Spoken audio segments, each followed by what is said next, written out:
Yes. But there are some cocoon-age people that would probably enjoy the strip club. That's right. Maybe. That's right. We've got a Michigan civil rights law firm filed a lawsuit against Lyft after one of its drivers refused to give a ride to a Detroit woman based on her weight.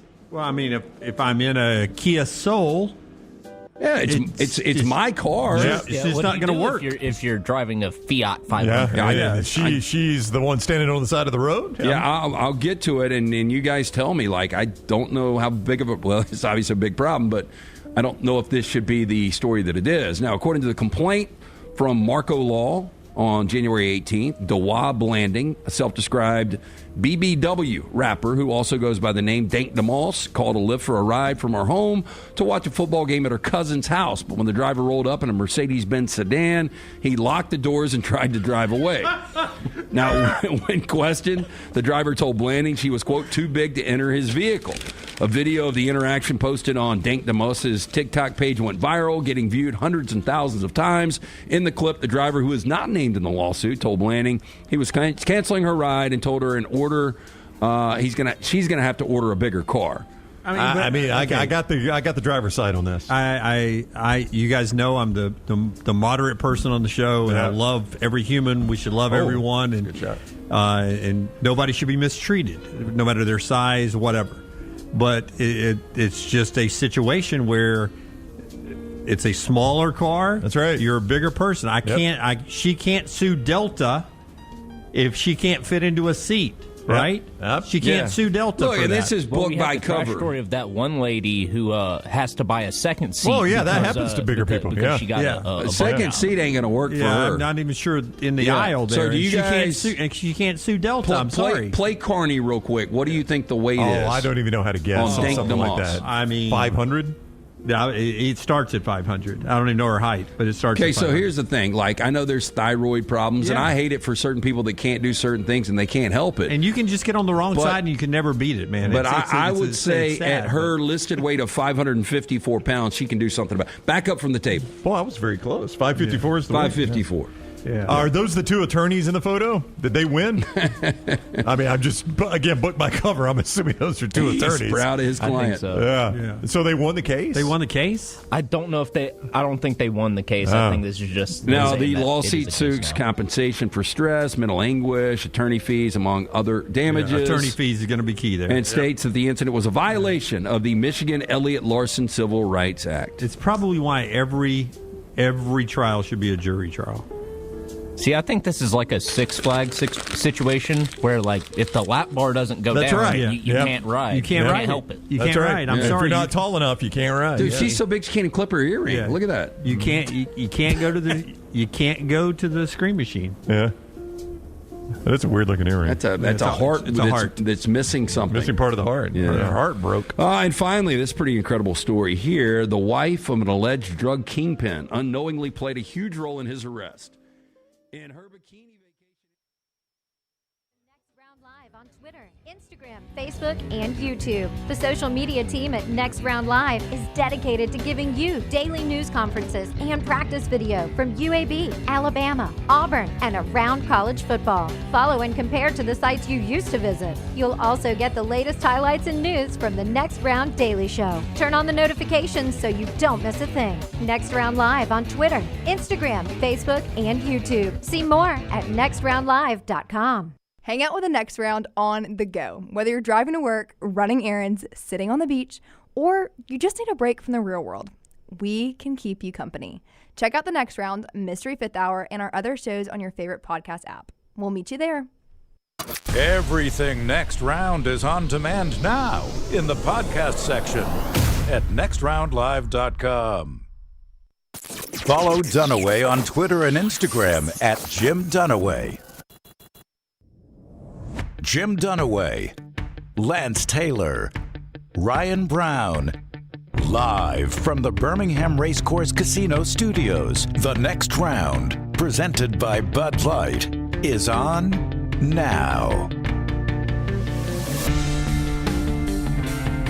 Welcome into our live show on a Friday now. LTD and be with you on the road. It's a tradition. We're down here every year, even back to our radio days. Man, in fact, all the way back to my TV days, I used to come down here to the World of Wills. It's been going on here before I even graduated college. It's been going on forever here. Yeah, Dunaway was having a conversation with a lady over there who must have worked here forever because she was like, boy, I remember seeing you do TV down here, too. Yeah.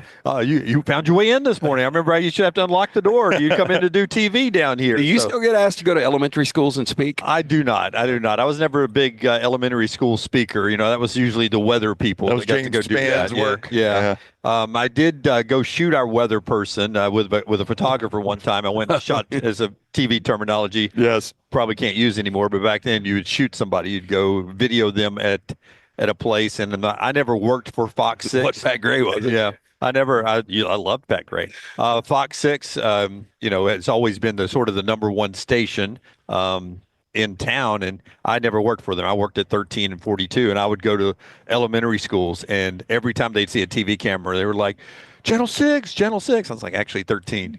Channel 6. That didn't bother him at all. Put me on Channel 6. Actually, I'm 13. Yes. Hey, Channel 6. I'm like, okay, kid, I've told you 3 times, but sure. Shut up, kid. I'll put you on. It'll be on tonight. Shocked the ERC didn't hire you instead of Jocks. It's crazy. That's exactly right.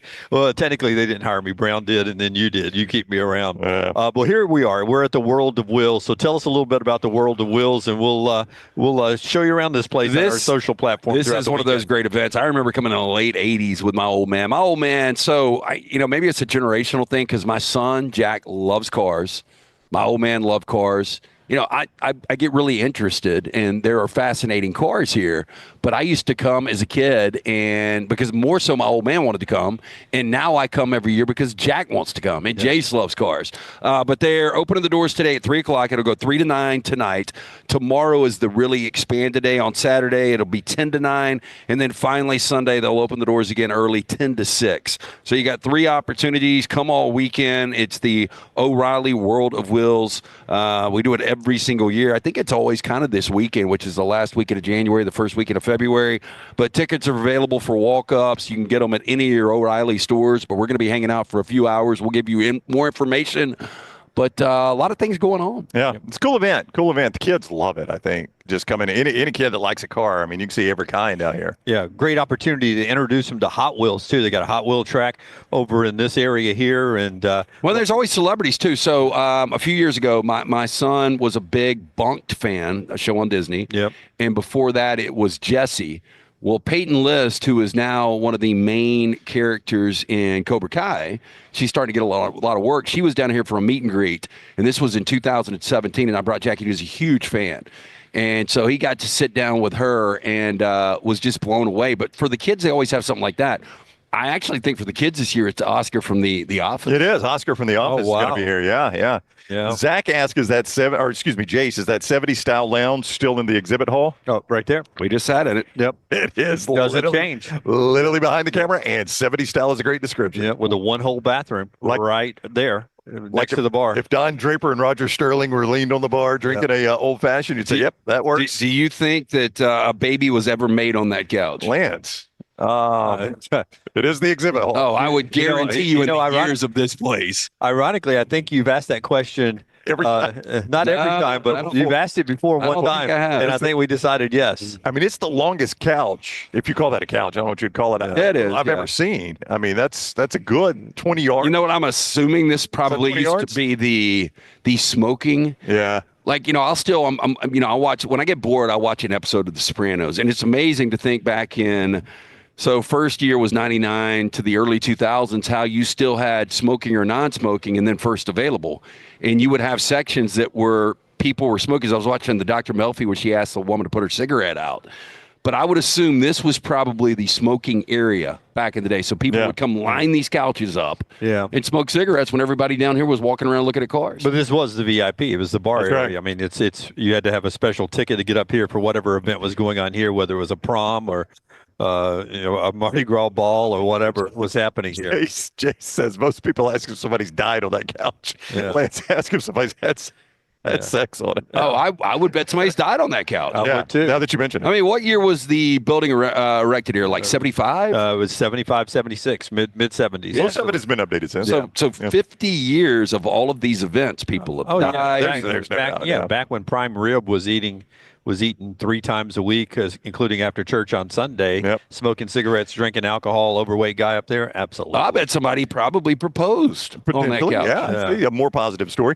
By the way, a lot of comments about the golf sign. Did you guys see that? The old classic golf. Classic golf. I love that. Golf gas sign in the background. You're playing. Yeah, this shoulder here. Yeah. No, it's over this shoulder. It's right there. Yeah. Camera shot. Yeah. Look at the old man on the full serve. That's the way the golf used to look when I was a kid, actually. Is that the way the attendant looked? Nope. Nope. Did you guys ever work at? So I worked. He was more hunchback. When I worked at Car Wash, 2 different summers. So there was one on Green Springs Avenue, and there was one where you guys know it's where the O'Reilly is now, where the Sonic is by our old radio station. Okay, yeah. But it was a full service gas station too. So if somebody came with a flat tire, we'd have to change the tire. We had to check oil. It wasn't to the degree of the old school like that. Yep. But it was full service. Yeah. There are some cold days right now. I would, not a humble brag. I don't have a lot of money or anything, but I would probably pay, especially coming down from a vehicle where I had to use the expensive, fully high-priced gas to the regular gas now in the truck. I would absolutely, on a cold, wintry day now, pull into a full service and let them fill me up and not get out. I don't know. For an extra 50 cents a gallon. But, right now, I think mine's like $75, $80 to fill up. So what would it be? I mean, it's probably an extra 50 cents on the dollar, isn't it? Yeah, probably so. I mean, there was nothing extra back then. You just pay what you paid. But now, you tip, though. Would you really? Yeah, there was something. Because I remember they bring a Coke, the ice-cold bottle Coke. Would they really? Oh, yeah, you could order a Coke. Nice. Oh, yeah. Lucian Bingham used to own the Chevron up on Vestavia. That was the last one I remember. Vestavia is where the city center is. Right there at the city center. Across the street from the city center. Yeah. But that was the last one I remember. That's the one I would go to. Yeah, my neighbor owned that. Oh, really? I think there's some states, though, that by law still have. I think Oregon and New Jersey, if I'm not mistaken, you still have full service. There were 2. I think one of them went away. I think maybe Oregon went away during the pandemic. Yeah. We've got some Mount Brook listeners real quick, though. I think that Shell, which is right across from Odie's, because there's kind of a break, and it's kind of I don't want to give the secret away. I know where we're going. Yeah. But I think that Shell is still full service. Is it in Mount Brook? I think it is, okay. yeah. Oh, that doesn't surprise me. If you can, you can. Is Right. what I would say. Little known fact, my mom, because there was a service station right across the street from the house I was born in and conceived in. She pumped gas as a teenager right across the street. My mom. Wow. Yep, absolutely. Damn, I don't think I've ever seen a woman pump gas. Yep. Well, I've seen it happen, but not as a living. Oh, yeah. That would have been 60s. Now, I never asked Mom, if what she was wearing when she pumped gas. It was the 60s. She may have. Hey, this might be a new idea. Full service gas station. Yeah. Hey, if OnlyFans ain't your calling, Yeah. 'cause not everybody can make it. Pump unleaded. Yeah. I mean, I don't know if she had on the Woodstock attire of a halter top and some Daisy Dukes and boots or something pumping gas, but she told me she pumped gas right across the street. What do you think New chances one of Jersey, our it's 3 still- parents have sat on that couch? In New Jersey, It's a chance, yeah. Now mine, Because I know Chuck Taylor used to roll down here a lot. I would bet on your dad Yeah. for any of them. Yeah, Might have banged somebody on that couch. could have maybe.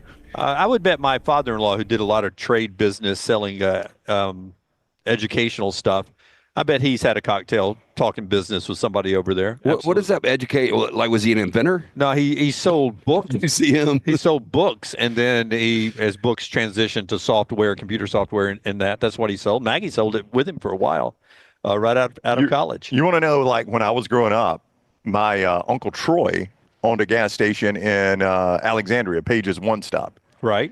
And we would pull up and get gas, and my dad would say, "Hey, run in and tell Uncle Troy I got $10." And he'd just put it on a tab. And at the end of the month, my dad goes settle up with Uncle Troy. Yep. And I'd run in, I'd give me something to drink, give me a Yoo-Hoo with it too. Like, Uncle Troy, Dad got $10 gas in this Yoo-Hoo. All right, Ryan. Did you ever get the chocolate soldier?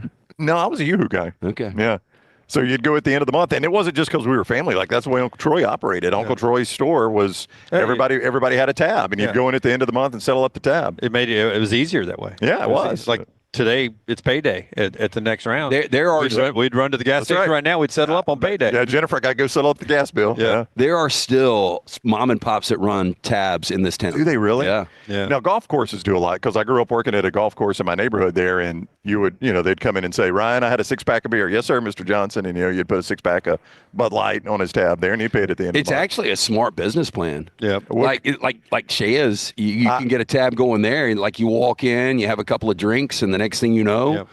I've always said one of the smartest things, Disney does everything pretty smart. The smartest thing they do is you pay for everything before you get there, except like the park drinks, and you now pay for that on that band. You never know what you're paying.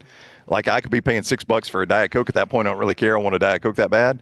And you don't know till you get to the end of the trip. Did you guys ever go on a cruise? Because Carnival had the SIP. It was called the SIP and something card. I've gone on a Carnival cruise and a Disney cruise. And it was basically like the showcase showdown at the end of Price is Right. You didn't know what that damn thing was going to be after 3 days of drinking. Yep. So, you're like, could it be 600? Could it be 1,600? I really don't know. We double dipped. We did 3 days at Disney and then shuttled over to the Disney cruise then the Disney cruise. And we had that open food beverage thing that was open all week, and you just settled the tab at the end. Yep. And it was hefty. And you paid for everything up front. So when you get there, you don't pay for a hotel or wherever you're staying. That's already paid for. Yeah, but it was cocktails and everything on the beach when we did that. I will point out, we're at the World of Wills. This is at the BJCC. This is the North Hall, but it covers upstairs, downstairs. Right. It's a massive show.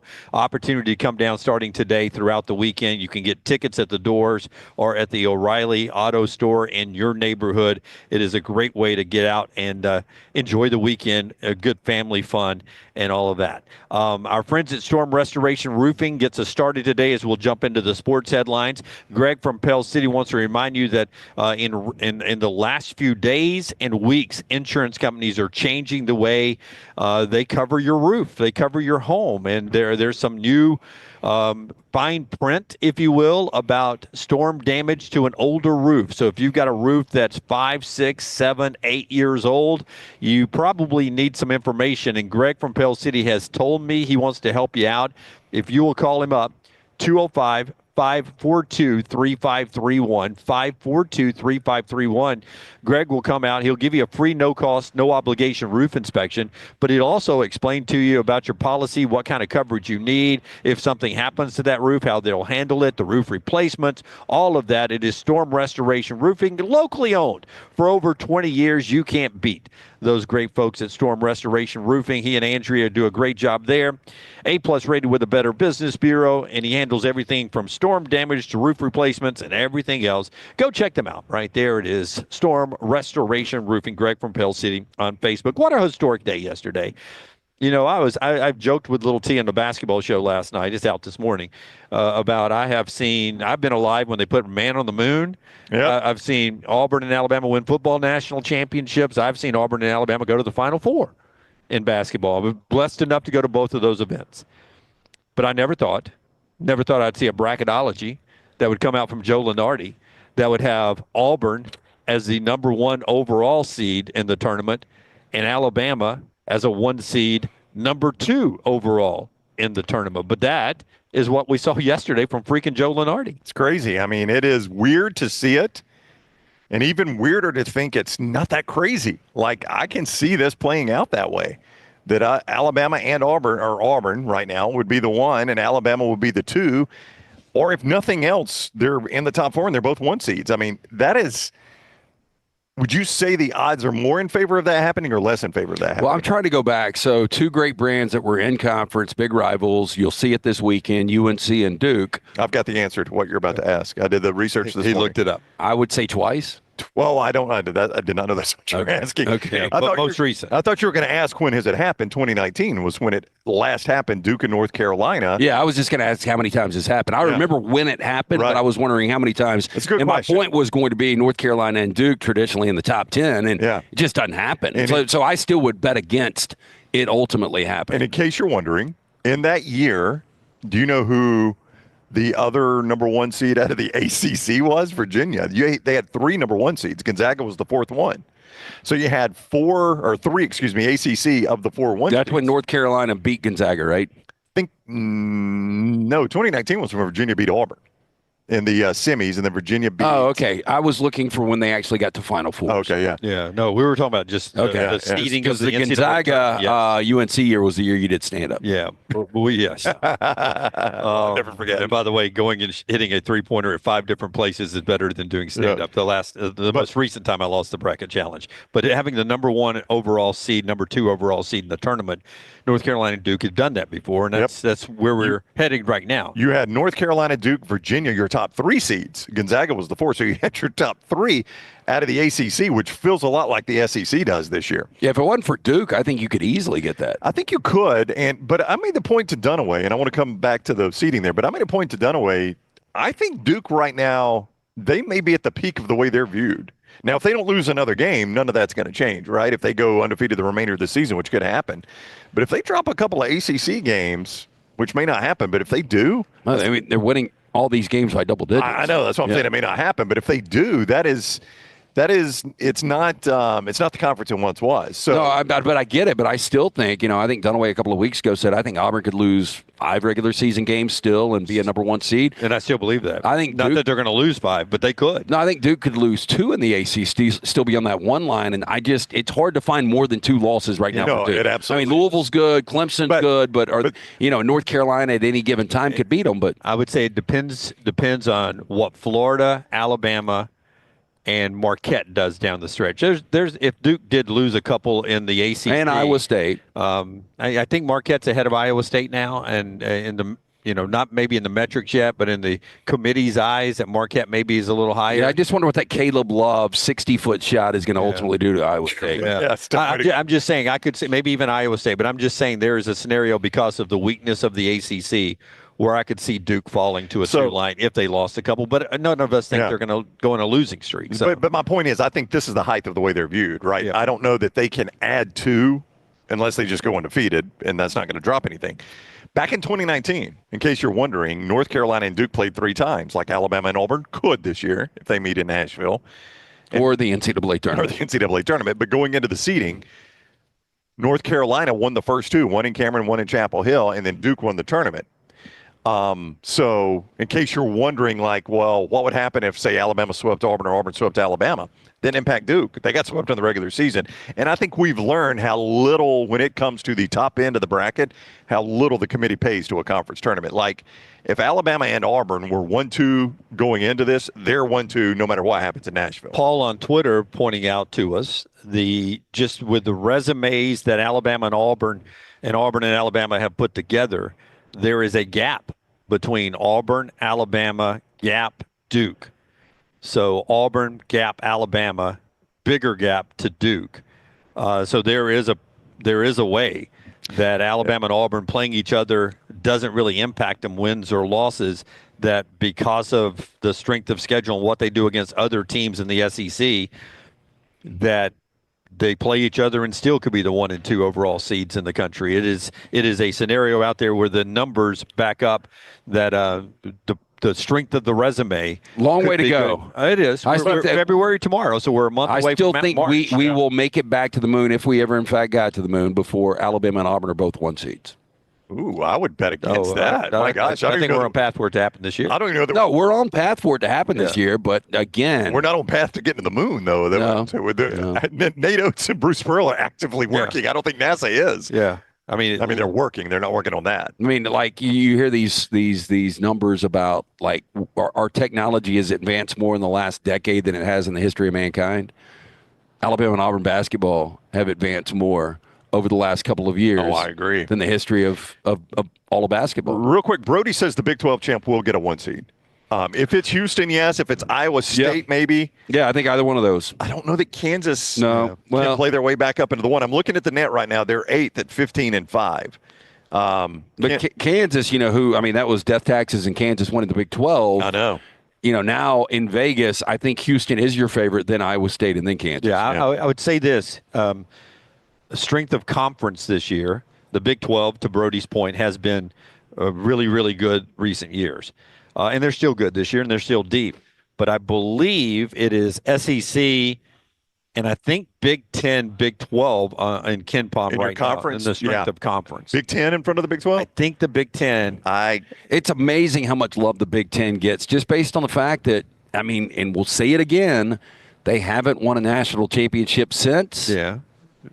Michigan State? 2000. 2000. I will tell you. The Flintstones? Yeah, it's been a quarter of a century. But that was the team, right? Yeah. Bo Peterson. Yeah. And wow. I mean, that's kind of hard to believe. When year in, year out, people talk about that as one of the top 2 basketball conferences, but they can't win a championship. I would tell you that Illinois is losing again last night.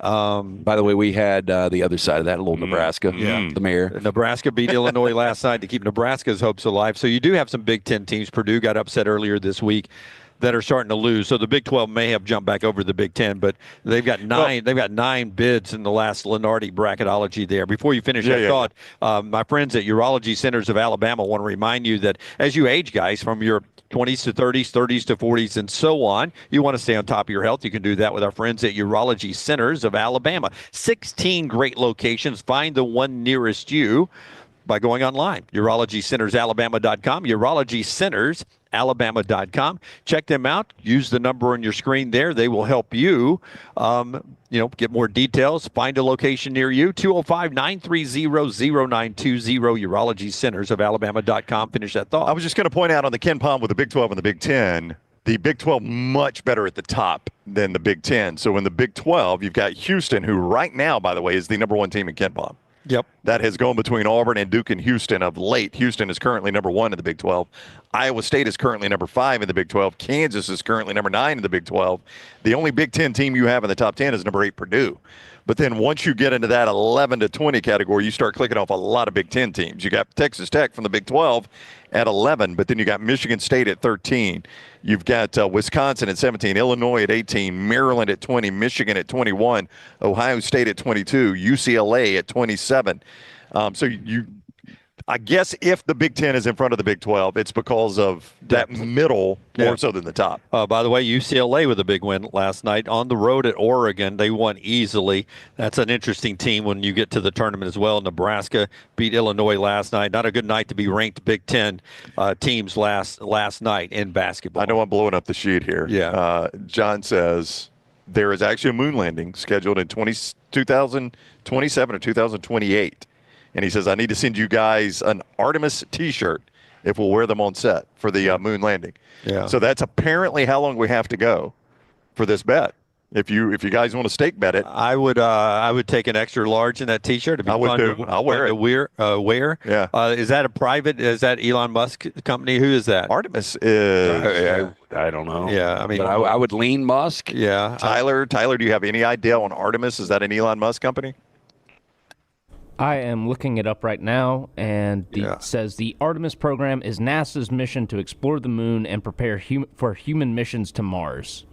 Yeah. Oh, wow. So that's our Bucky's on the way to Mars. Yeah, moon now. That's what I was going to say. I need to know if it's NASA, because President Trump, it's Mars was his target. So if this is a stopping point on the way to Mars, then I can see us going back. How long is it going to take us to get to Mars? A lifetime. It takes. If we're going to recolonize there, right? I think 6 months. 6 months. Yeah. Okay, so if I was to give you $6 million, but you got to go for 6 years. No. I mean, you got a year in travel. Do you know how bad you travel? Can you imagine 6 months on the way to Mars? It'd be first class. I mean, I'm about to drive to the beach right after the show. I know. I'm not looking forward to that. Yeah, I think good beach weekend, man. What a good call by you. January, I guess basically February beach weekend. Well, it depends. I don't know if it's going to be raining down there. I don't know. It's 80 and sunny. Of course, it's always sunny inside the Florida Band. That's right. 80s and sunny. Okay. Man. Okay. I checked that forecast. 7 or 8 months to Mars. I was going. The way I drive it. Okay. What about just going, touching Mars, hang out for one night, and come right back for $6 million? Yeah. I would do that for my family. Yeah. Of course, I'm scared of jumping a plane to fly from Birmingham to Atlanta. So, you'd have to drug me, put me in a little cage like I'm a little schnauzer, and throw you food. Yeah, I don't know how that would work. I mean, wake me up. Did they start serving drinks on the pad, on the launch pad? I mean, because you got to pace yourself. Like on a cross country flight to LA, I've got to pace myself. I can't imagine if we're going to Mars. Yeah. Well, I mean, you got days at this point, so basically it's just you got months. Yeah. So would you put together 10 movies you must watch while going to Mars? Well, it'd be more than that, but yeah. Yeah. Watched a classic last night, Rio Bravo. You guys ever seen it? I have, I think. Yeah, it's a good movie. Rio Bravo, is it? It sounds like one of those movies. It's a military movie, right? Nope. Rio Bravo sounds like a movie Skip Carey used to tease in Braves games. Like when you bring this up, they would get to the top of the ninth, and he'd be like, "Don't forget." Guess Rio who's Bravo. in it? Harry Carey Jr. is one of the Cowboys in it. Harry Carey Jr. Yeah. Is he an actor, or was that just a cameo? I mean, that was an actor back in the day. I think he is related to the Carey family. Oh, really? Yeah. But I mean, the lead is John Wayne. Yeah, of course. And then you've got Dean Martin. You got Ricky Nelson. Yep. Angie Dickinson's in it. It's classic. I think I have seen it. Yeah. Yeah. I just was going Rio Bravo. It sounds like something I would call in. Rio Bravo 319. Damn it. I'm sorry. 219. Sorry about that, Joe. Anybody dead? But yeah, we could come up with your top 100 movies to watch on your way to Mars. Do you think we'll ever know anybody personally that goes to Mars? I don't think so. I'm going to bet against us getting to Mars. I know President Trump may have it as a goal, and Artemis is working to build a Buc-ee's on the moon so we could stop on the way. But no, because you know what happens? We get 3/4, and there's some kind of like tragedy, and who in the hell is going to get back on that? That's thing? right. Yeah. Yeah. I mean, Store Depot is what we're building on the moon. Bucky's going to sue us about it. Is that what it was? Store Depot. What was it? Gas fuel stop or something like that. Fuel stop or whatever. I mean, how about the Buc-ee's? Are the bathrooms still going to be clean on the moon? Yeah. How about the Buc-ee's on the moon? They're like, finally, we got somebody. Risk it on the board. All right, one more thing to get to here in this opening segment right after Brownie tells us about the great folks at Johnston RV. It's the World of Wheels this weekend. Yes, sir. Coming up next month, though, we'll be back down here in the same building with our friends from Johnston RV. They are at the Von Braun Center this weekend, though, 10 to 7 Friday and Saturday, 10 to 5 on Sunday. They'll have show incentives, deeply discounted pricing, special financing rates, gift cards in the camp store. All that right there, and then they'll be right back here at the BJCC in the exhibition hall starting on Valentine's Day, going through the 16th. All show incentives good on the lot. I-65, exit 304 in Coleman, 334 in Decatur. Like that all-new Wolf Pup 16 LP for just $129 a month with approved credit. You can see more online at johnstonrvcenter.com. That is johnstonrvcenter.com. All right, 13 SEC teams, by the way, with NCAA tournament bids, according to Joe Lunardi. 11's the record. You feel like we'll probably settle at 11? Yeah, I was going to say better chance of 13 teams getting in from the SEC or Alabama and Auburn both being on the one line. Better chance Alabama and Auburn on the one line. You're discounting that more than I am. I think there's actually a pretty good chance. What has to happen, do you think, for Alabama not to be on the one line? I don't think Auburn can fall off. No, I think Alabama loses 3 more games. I think they could lose 3 and still be on the one line. I think 3 makes good, depending on what happens with the other teams around them. But I'm just saying, I think 3 is in big play right now for Alabama to still lose those games. You feel like Auburn is a lock. I'm pretty close to that, too. Yeah, I'm very close. All right. You feel like Duke is a lock. Yes. Yeah. I feel like Duke's a lot. So you're playing for 2 spots. Yeah, and then now. I'm saying Houston or Iowa State is a lock. Yeah, Houston, Iowa State, Alabama.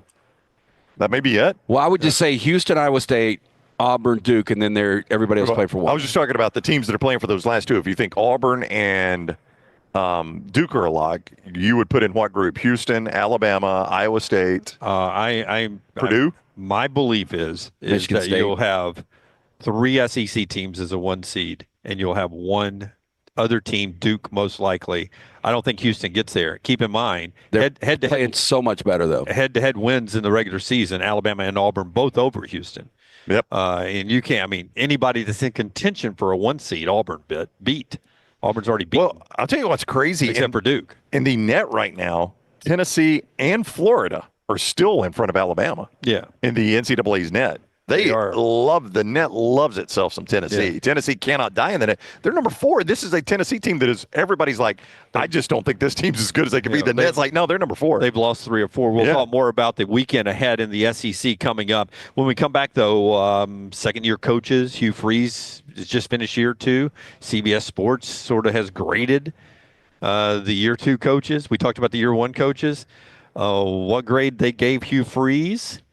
And is there a number Hugh Freeze needs to hit this year to be safe in his job? It's hard to even think that he's so popular right now with the Auburn power brokers. But is there a number? We'll talk about it when we come back. World of Wills. We're down here. We'll tell you more about them. This is the next round right here on TNR. Follow LT on Twitter at @TheLanceTaylor. It's the O'Reilly Auto Parts World of Wheels, January 31st through February 2nd at the BJCC with customs, classics, hot rods, and more. Check out the exotic lineup in the Supercar South Hall, sponsored by Mob Inc. And don't miss the BMX stunt team performing outrageous stunts live. Friday only meet All Elite wrestler Christian Cage. Saturday it's Bill Carlton from Texas Metal. And Sunday meet Oscar from The Office. Bring the kids for free Hot Wheels racing, costume characters, rides, and more. Get discount tickets at all O'Reilly Auto Parts stores. Details at worldofwheels.net. Stop by the New York Butcher Shop and pick up the finest in certified Angus prime beef steaks and burgers, premium pork chops, ribs, and all-natural chicken cut to order just for you. Their chef-prepared entrees and side dishes are the perfect dinner-to-go choice for your family and are ready to heat at home. With a great selection of fine wines and desserts, the New York Butcher Shop is your one-stop dinner shop. 2 locations to serve you, Cahaba Heights and on Highway 119 in Greystone. The New York Butcher Shop. Rare quality, well-done service.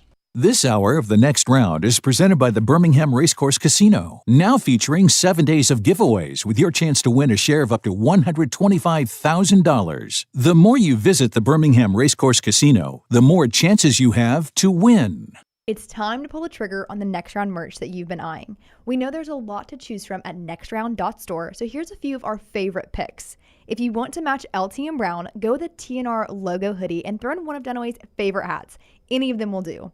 The Backroom's go-to is the classic logo t-shirt, while my personal favorite is the light blue TNR crew neck. All of these items can be found at nextround.store and are EG approved. Rest assured, your order will be packed with lots of love from us here at the Next Round. Head over to nextround.store to start filling up your cart. Just because you've quit going to the gym, it doesn't mean that you have to quit gym altogether. Dunaway, that is. With our Next Round podcasts open 24/7, 365, you can access gym anytime you'd like. While you may have done away with your treadmill routine, our version of Dunaway is standing by ready to get you back to your absolute best. Find all that lovely Jimmy D-led content on Spotify, Apple Podcasts, Google Podcasts, and in the podcast section of nextroundlive.com. This message is sponsored by Jimmy Crypto Inc. and Jimmy Crypto for President. By now, you guys know how I feel about my fashion. However, did you know that I care about your fashion choices? Cargo shorts are out, flip-flops are only appropriate on the boat, and please throw away that stained t-shirt from college. You may be thinking, EG, that's all I own. What do I do? Here's what you do. Go to nextround.store and fill your cart with a wardrobe that is approved by me. Stock up on logo t-shirts, hoodies for football season, and hats for every day of the week. Trust me on this one and head over to nextround.store to get stocked up for this season. From the creators of The Next Round comes 2 new sites, covercrimson.com and thebarnauburn.com. 2 team sites with the same excitement and information-driven content that you get every day on The Next Round. Live daily shows, recorded shows, free of charge, plus premium content with insider information starting at just $1. And it's the perfect gift for the Alabama or Auburn fan in your family. Covercrimson.com or thebarnauburn.com. Sign up today. Happy football season. At the Next Round, we strive to make our loyal listeners feel like they're a part of the action all season long. My name is Emily Grace McWhorter, and I do that by bringing you along for any given Saturday in Auburn or Tuscaloosa. From pregame warm-ups, touchdowns that make you feel a part of the play, and everything in between, our goal is to make you feel like you're inside Bryant Denny or Jordan Hare. Follow along on our social media at Next Round Live on Instagram, X, and Facebook. Also, check out thebarnauburn.com and covercrimson.com while you're at it. Here's to fall Saturdays. Start your day online with our website, nextroundlive.com, the latest videos, podcasts, and college football stories. It's also a great way to stream the show or shop in the Next Round store. Stay connected by visiting nextroundlive.com. That's nextroundlive.com.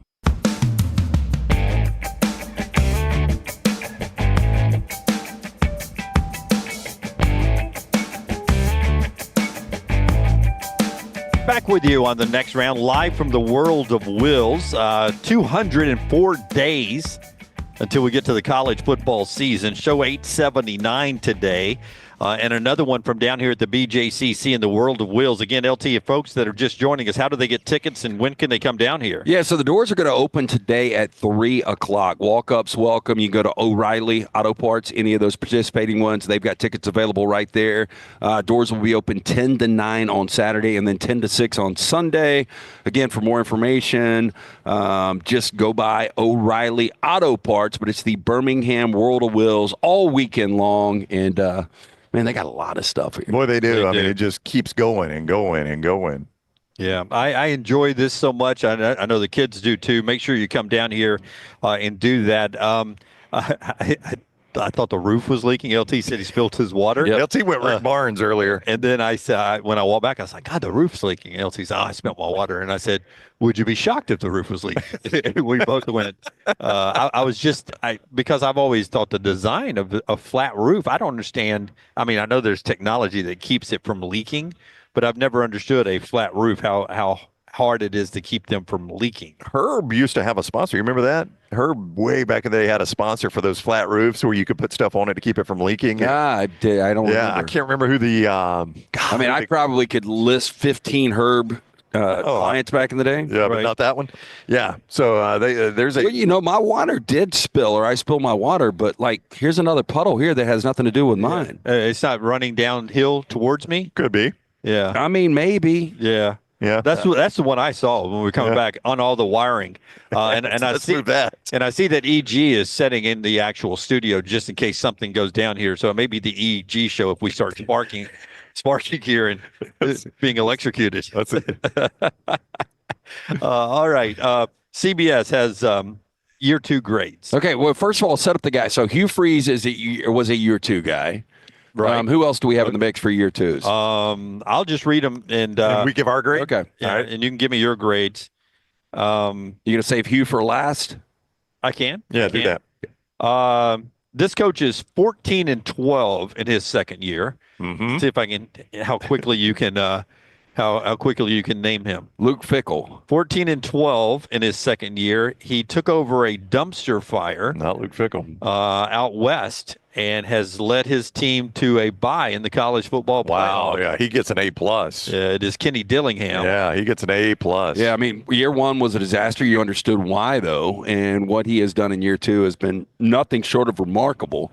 So yeah, it's an A+. And are we grading on 2 years? Not that it matters. He's still an A+. Yeah, he's A+ either way. Are we just grading on year 2? Let's go overall. They're doing overall. Okay. He's a flat A according to CBS. I don't know if they do. Well, I looked at the next one. There is pluses and minuses. So he's an A. They don't give him an A+. Well, and that's a game in double overtime they should have won. If it wasn't for an incredible 4th and 13 completion from Quinn Ewers, they beat Texas. Yeah, this next guy left a program that I think is really, really good in the ACC. He's 8-16 at his new job, which is a misfit in the Big 12, but they've had their moments. In our show history college football playoff program at one point. It's Scott Satterfield, who's now at Cincinnati.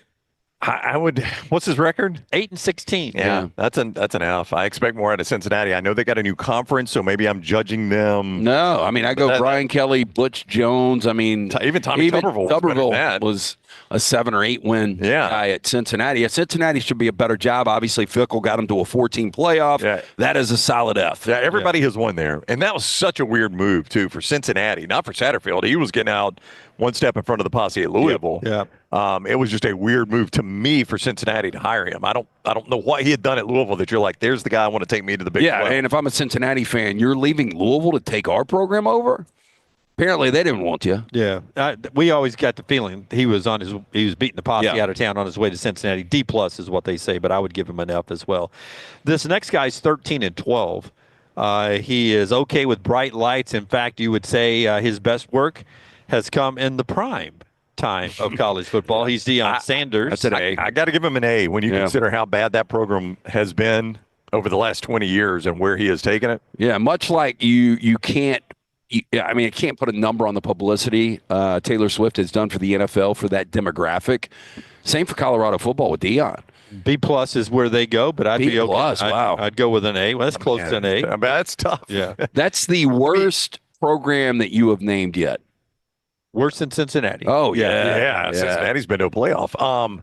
But here's the thing, in 2 years, we were like, God, if he can just get them bowl eligible, and we may forget this over time, but in his second year, he had them in November in the Big 12 championship. No, they were favored to win the Big 12 and get to the college football playoff. I mean, that is just insane to do that in 2 years. This next guy, I can't do the math on this. Well, I guess because he just finished his second full year. He's 18 and 16. I was like, that's no way. That's just 2 years at 18 and 16. But he took over as an interim coach. He's now the head coach, and he's 18 and 16 since he took over a program known for a jalopy. I like these. So it's a rambling rag, but I love these riddles. I do too. I like the way you're doing it. It is Brent Key. Yeah, I think Brent Key B plus. I almost went A with him. I mean, I love me some Jeff Collins. Jeff had a tough time, converting it from the triple option to a modern day offense, and it just never clicked for Jeff. I'm one of those that thinks Georgia Tech should be a better program. But I think he's done a really good job. He's getting there. I don't think you can get to where Brent Key is from where Georgia Tech was without Jeff Collins storming the beach. You're right about that. It shouldn't come down to this, but if they had closed the deal against Georgia back in November, you think you would grade him with an A? Yeah, maybe. I know it's tough to do that on one game, but you would view it. Yeah, I just go back to what Rhett Lashley has done, and I guess he's going to be on this list, isn't he? I'm sure he is. Yeah. But if he can do it at SMU, this is going to shock you. I'm seeing these for the first time too. These academic standards. I like how you build these riddles though out of nothing. The academic standards at SMU got to be right there with Georgia Tech, right? I don't know how strict they will. I think it would be as difficult or more difficult to get in SMU than Georgia Tech. I think SMU is more financials. That's what I'm saying. They want to see your credit rating, not your GPA at SMU. I don't know. Anyway, with all that said, I think the degree of difficulty for Georgia Tech should be not as difficult as SMU. This next guy is 19 and 8 in his 2 seasons. He's a native son, a favorite son of this city, known for his thoroughbreds. He's Jeff Brom at Louisville. I would set a B. Yeah, B minus. Yeah, I don't know that I expected them to win the conference by any stretch, but what have they really done? Right. I expected them to maybe be not what Louisville was this year, but be more of an impact in year 2. A minus for them. ACC championship in his first year. Now we all believe it was schedule. Yeah, that's true. To be fair, though, I'd forgotten that 5-3 this year. Yeah. So, they went against a dead quarterback and couldn't do anything in that ACC championship. That's true. They were playing nobody. This next guy is 12-13. And he is known as a program builder. And on a summer day, you may see him mowing his lawn in a next round T-shirt. He's our friend Matt Rule at Nebraska. Well, it's going to be tough. We're biased on this one. I would go C. Yeah. C+ is where they go. Okay. I think that's fair. Yeah. You could see a C+ there. They got some poon grading, though, because they're not giving any Fs. Dylan Raiola, the quarterback, big recruit to get in there. Have you given an F? There's the C+ there for Matt Rule, 12-13. Big year ahead for Nebraska. It's they got over the hump last year, right? Went to a bowl game. We do say that a lot with Nebraska. Yeah, this is. I feel like every year. But you finally got back to a bowl game, which was the next step. Now, fair or unfair, what I say if I'm a Nebraska fan, you look at our great tradition. We're paying you a lot of money. If Indiana and our conference can do it, why can't Nebraska do it? Yep. You're right. Other than LT, if I just said name me the coach of the school, I don't think Brown could do it, and I don't think I could do it. Okay, well, give me the riddle. I just gave you the riddle. School? I'll give you the school. I don't think you'll name the head coach. Okay. LT knows the answer because he knows everything. Don't say it out loud. So let Brown answer. This guy's 12-13, and he is the head coach at Northwestern. I can't say the guy's name, but I know him. That's my point. Why can I not say his name? So remember, he got hired, Pat Fitzgerald. I think he came from North Dakota State. And he got hired as the defensive coordinator, and literally the first month on the job, the whole hazing scandal went down. Fitzgerald was out. They gave him the job, and he did a masterful job. And Skip Holtz went and helped him. Yeah. Skip Holtz coached with him for a year. So his name I'll give you the initials. It's David. Very good. Yep. I knew David was his first name. I cannot say his last name, but I won't say it starts with a B. It does start with a B. David Yeah. You're so close. Rhymes with the reliever from Major League. Rhymes with. We come out of the bullpen. Wow, dang. David Bean?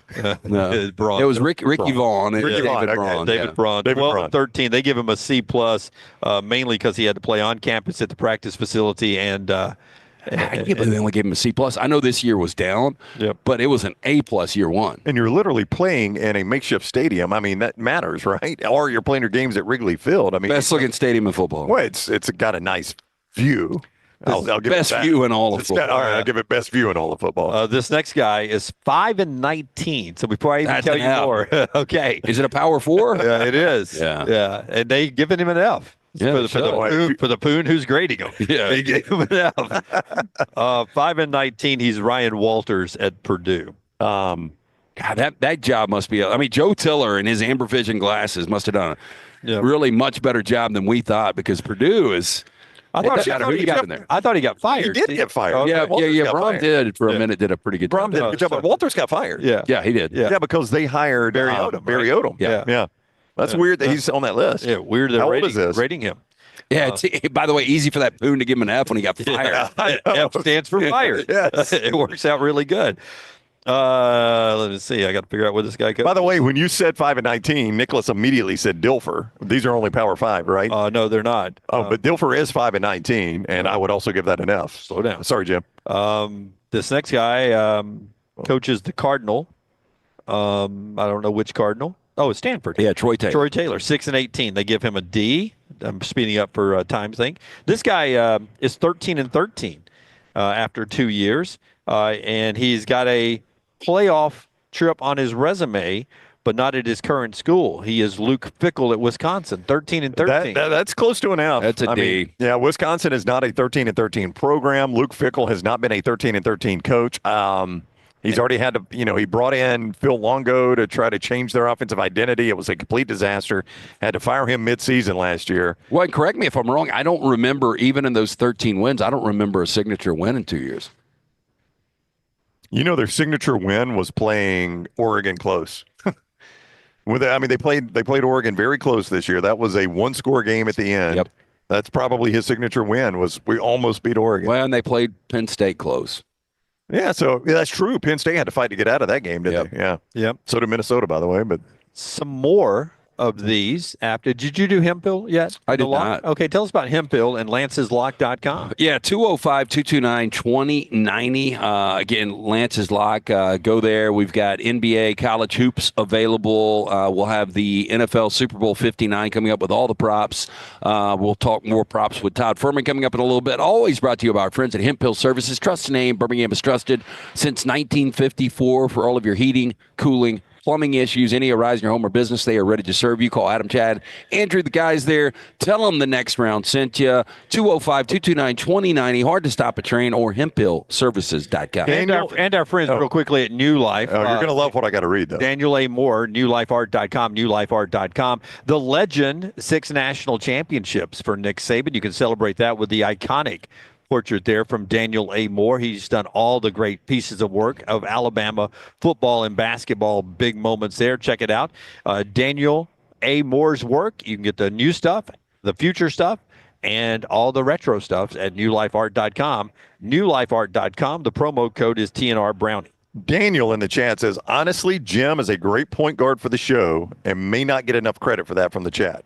Oh. I would agree. Jim does not get enough credit. You would agree Jim's a good point guard for the show, right? Oh, yeah. Yeah. It was very heartfelt right there. Daniel, I appreciate that. Oh, yeah. Yeah. It was kind of like when Fitzy's brother died. Yeah. Oh, yeah. I'm used to it. Also, people are asking if Lance is wearing capri pants. Those are not by definition. No. Okay. They keep coming up. They're joggers that actually, if I'm standing up there, they're full length. Yeah. Okay. I mean, so they're full length. Yeah, not capri pants. They're just coming up when I set up. All right. Yeah. So but guys, for the third straight year, if you are buying your pants, shorter is more in style than longer. Not to take EG's style on the show away, but shorter is better than longer as you buy your pants in 2025 in this year coming up.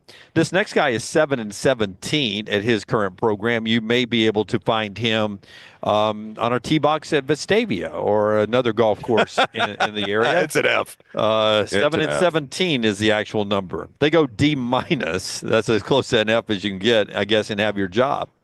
Yeah, I would say D- is as close to an F as you get to have your job. It's an F. I don't know how they go D-. UAB under Trent Dilfer has not won a road game.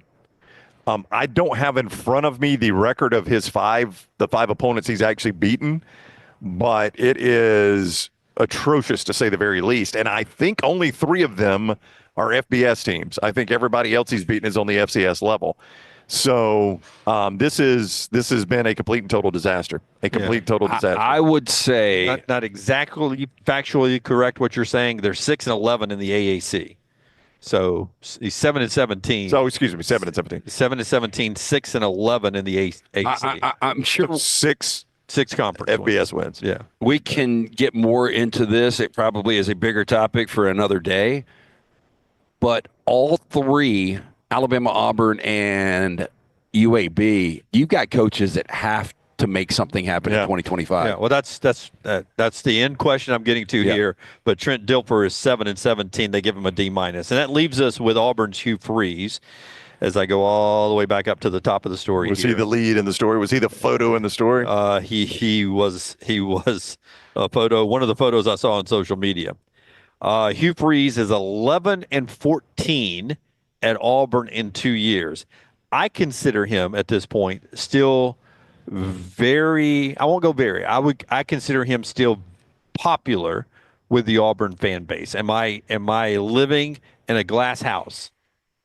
Popular. Yeah, I don't know. I would say that's an F, though. I mean, I would go an F. They did not get any better from year 1 to year 2. I would also consider him very popular with the decision makers at Auburn, but maybe I'm not tuned in at Auburn like I should be. But I thought Hugh Freeze was still popular with Auburn fans. The chat will let me know at the mybookie.ag chat room there. But I mean, I don't necessarily disagree. I mean, I think it's a weird situation because he's done absolutely nothing. He's a very charismatic guy that I think everybody, if you pull for Auburn football, is pulling for Hugh Freeze. Fact of the matter, I don't know what you guys give him. I gave him a solid F. So again, I'm not going to know in the chat who's Alabama and who's Auburn here. I'll just read you. I'll just read you the responses. I've got to memorize. If you want to say them, I'll let you know who I think they are. Ross is he's an Alabama fan. No way he is popular with the Auburn fans. Okay. So you think Ross is an Alabama fan? I think so.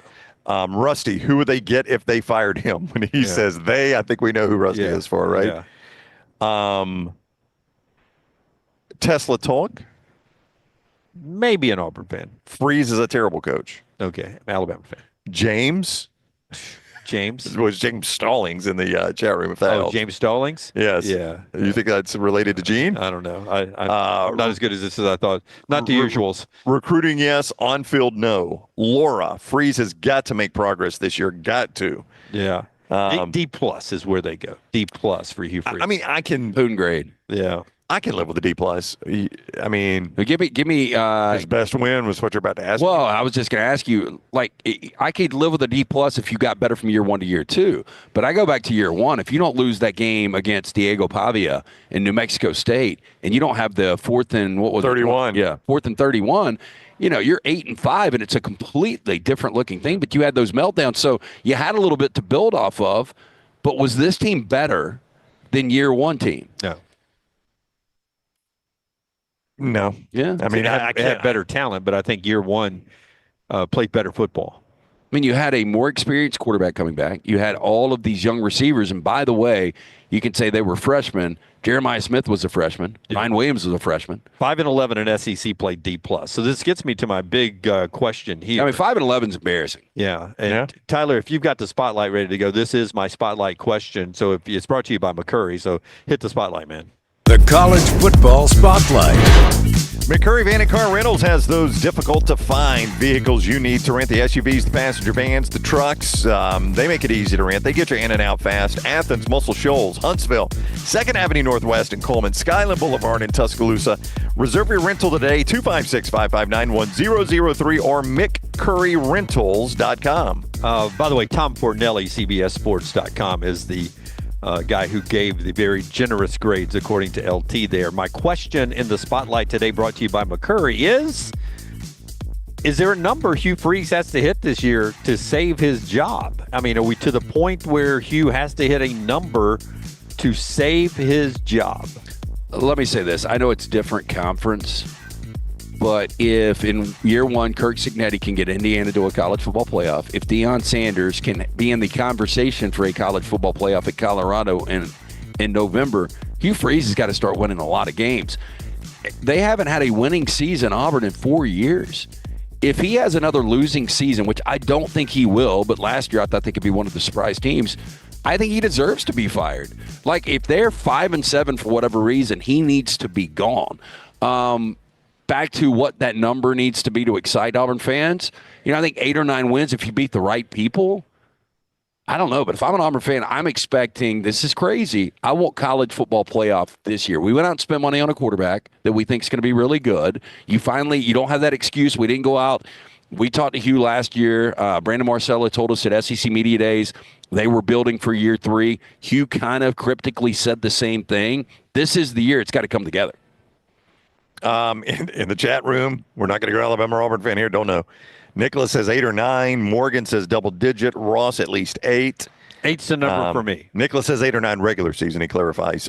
Charlie says 9. Pull that schedule though. Brett says 8. I mean, it's the same schedule as last year. Yeah, but I think you can find 8 wins, and then if you have 4 losses to Alabama and Georgia. Well, let's do this. Let's find the most likely 8.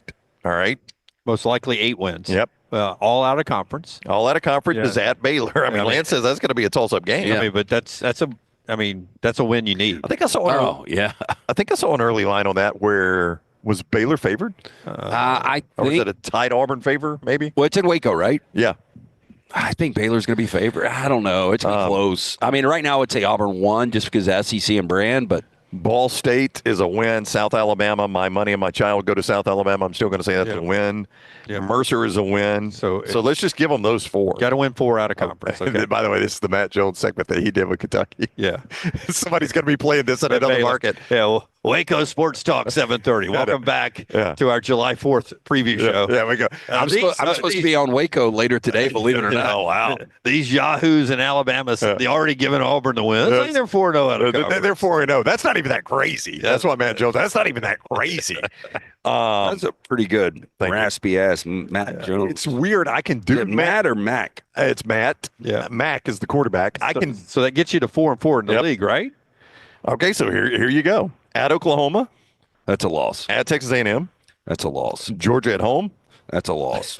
Lance is ticket for wins over here. Is this in order? Yeah. Oh, yeah. I'm going in order. Well, imagine if you lose Baylor. So you start 0-3 in the SEC? I mean, you guys speak up. What do y'all think? Well, I mean, you're answering too fast as you dig in your purse. I mean, I'm trying to find something. Really? At Oklahoma. I was bored. At Oklahoma is a tough game. At Texas A&M is a tough game. I'm not going to say loss, but those are difficult games to win. I mean, you'd be shocked if they win both, right? Yeah. I would say winnable at Oklahoma this week. I will say this: they got to get a lot better. At Oklahoma, at Texas A&M, Georgia at home. If they're 2-3 in that, or 2-1 in that stretch, that's okay. Yeah, that's good. That's a heck of a coaching job. Okay, but I would lean that they're 1-2 in that stretch. Missouri, where? That's at home. That's a win. At Arkansas, well, that's got to be a win for you to do this. I mean, we're at Arkansas. At Arkansas, that's a tough one. Come on, tough game. I mean, is nobody cheering for you? I mean, he doesn't make the schedule. Wait, start over. Shoot. Let's go. No, let's go. Best case scenario and then worst case. Okay. Realistically, best case, you're 4-0. 4-0. We're giving them all the out of conference. And worst case is 3-1. Okay. I'm saying. You think worst case? Yeah, 3-1. You're right. 3-1. Okay. You keep up with worst case. I'll keep up with best case. Okay. Because I'm positive. Good roll for you. Yeah. I don't know where we ended up dividing. You and I are usually over here in the worst case, but okay. I'll let you have the sunshine today. At Oklahoma. At Oklahoma. So I'm 3-2. I would say that that's a win. Yeah. I mean, if I'm going best case. All right. Texas A&M on the road. Yeah. Again, I'm just playing a role. You're playing the worst case, worst possible scenario. 3-3. 3-3. I would say that that's a loss. Georgia at home. You're both going to give that a loss. 3-4. 3-4. So I've got 4-3. Yeah. Missouri at home. That's a win. I mean, them losing 5-3. Yeah. Okay, I'm going to go in that scenario 4-3. At Arkansas. But you're 4-4 now. 4-4. 4-4 at Arkansas. I am going a win because I'm being positive. 6-3. I'm even in worst case. Got to go win there. Oh no. I mean, I got to. Kentucky at home. That's a win. That's a win. Both. Okay, so that's 7-3. I'm 6-4. At Vanderbilt. Vanderbilt cannot do That's this. a win. 8-3. I'm at 7-4. 7-4, and now you come down to the Bama game in Jordan Hare, the Iron Bowl. So, I'm going to go best case. I'm going to go 9-3. 9-3, and I'll go worst case 7-5. I mean, well, that probably gets you fired right there. I don't think so. 7-5. No, 7-5 with another loss to Bama. That's going to be tough. And a great recruiting class. I wonder if, Hugh's smart enough to know this. I agree with Brown. I think he's got to go 8-4 or better to save his job. I think 7-5 is going to get him fired. I do think 8's a number, but 7-5 with it looking better is. I mean, they didn't go to bowl game, so this is almost the Nebraska going back to a bowl game. Yeah, but if I'm an Auburn fan, it's just not enough for me. Troy's right. Baylor is close to a must-win. I mean, you hate to say that week one, but it is pretty dang close. Is that 19-1, Troy, that said that? Yeah, 19-1 Troy. I'm telling you, man, and I don't think a lot of our listeners might not have watched Baylor football. I don't blame you. I remember getting caught up in a Baylor Air Force game that was awful. It was like a 13-10. But when they lost, when Shedeur Sanders had that weird, I don't want to call it a Hail Mary. It was like a 40-yard pass, but it was a one-on-one situation. Yeah. But when they walked it off, I was like, Baylor is done. Like, they controlled this entire game. They're going to completely fall apart. Dave Aranda actually got them refocused. Sawyer Robertson played some of the best quarterback in the Big 12 going down the stretch, and they actually finished up the season pretty strong. They were really tough out at the end of the year. I think they've got that momentum rolling over. They're going to be extra fired up. It's an SEC school coming in. So I agree. I think it's a must-win game, but, man, that is a coin flip game to me. So Todd Fuhrman coming up. Maybe we'll ask him an early win total projection on Auburn there, but that's our spotlight today, brought to you by our friends at McCurry. And by the way, if Alabama and Vegas is only 8.5, and I do think that number will bump up, I think it will go off at 9 or 9.5. But if Bama's 8.5 right now, Auburn's number's got to be like 6.5, right? I think that was the number. Well, I don't think there was one on that, but that's probably the right number, 6.5 or 7.5. McCurry. McCurryRentals.com. That is McCurryRentals.com. We're back to the world of wills when we come back, and we'll talk to Todd Fuhrman from the world of gambling, Las Vegas. It's next on TNR. Follow Brownie on Twitter and Instagram at Ryan Brown Live. Man, I love a good meal. I'm Jim Dunaway. A good meal is what you get with my friend Sterling at Champy's Chicken on Highway 119 in Alabaster. We're talking great southern fried chicken, wonderful sides, hand-cut chicken fingers, po' boys, and those Mississippi Delta recipe tamales. You got a perfect menu for everybody. Champy's Chicken is perfect for watching the big game, or taking a meal to the lake house, down to the coast, or stay in the restaurant and dine in a great atmosphere. It's all made fresh to order right there on 119 in Alabaster, Champy's Chicken. Hey, there's nothing worse than waking up to a plumbing problem. Don't get caught in a flooded house. Call the guys at Hemp Hill Services. Adam, Chad, and the team at Hemp Hill are the only ones I trust to fix it and fix it right the first time. Hemp Hill Services does it right and always at a fair price. For all of your plumbing, cooling, and heating needs, trust the name that Birmingham has trusted since 1954. That is Hemp Hill Services. Call now, 205-229-2090. That's 205-229-2090. Storm season is here. Make sure you have a plan of action in place right now. Greg from Pell City and Storm Restoration Roofing should be your first call when storms hit. Insurance companies love working with Storm Restoration Roofing because of Greg Nelson's name and reputation in the industry. When storms hit, call Greg Nelson. He's local, 205-542-3531. He's the home of the free no-cost roof inspection. Greg from Pell City on Facebook, 205-542-3531. It's Storm Restoration Roofing. It's the O'Reilly Auto Parts World of Wheels, January 31st through February 2nd at the BJCC with customs, classics, hot rods, and more. Check out the exotic lineup in the Supercar South Hall, sponsored by Mob Inc. And don't miss the BMX stunt team performing outrageous stunts live. Friday only meet All Elite wrestler Christian Cage. Saturday it's Bill Carlton from Texas Metal. And Sunday meet Oscar from The Office. Bring the kids for free Hot Wheels racing, costume characters, rides, and more. Get discount tickets at all O'Reilly Auto Parts stores. Details at worldofwheels.net. You could win a Cadillac CT5 or your share of $25,000 in free play and cash at Birmingham Racecourse Casino. The more you visit, the more chances you have to win. Play the latest, most exciting games around with fun bonuses and big jackpots. You can be a winner too. Come win your share during the Cadillac CT5 and $25,000 giveaway at Birmingham Racecourse Casino. Drawings April 5th and 6th. Located off I-459, exit 31, Derby Parkway. Must be 21 or older, must be present to win. Twin Peaks is the best in the game. Here, you're in the red zone for every college rivalry and divisional matchup all season long. I mean, where else are the scenic views as good as your view of the game? Only at Twin Peaks, the #1 sports bar. Since you listened to my last message so well and got rid of those cargo shorts and stained t-shirts, it's time to replace them with Rhoback. Go to Rhoback.com and click on the refreshed collection to find all that you need for an EG-approved wardrobe. It includes pieces that will have you ready to hit the golf course after a busy day of meetings or comfy favorites for travel and working from home. Get 20% off using code TNR20. See, I'm saving you some money. Think about the best summer nights of your life. How many of those were in a great t-shirt? Visit nextround.store to get the perfect t-shirt for the next perfect southern night. Nextround.store. The memories are waiting.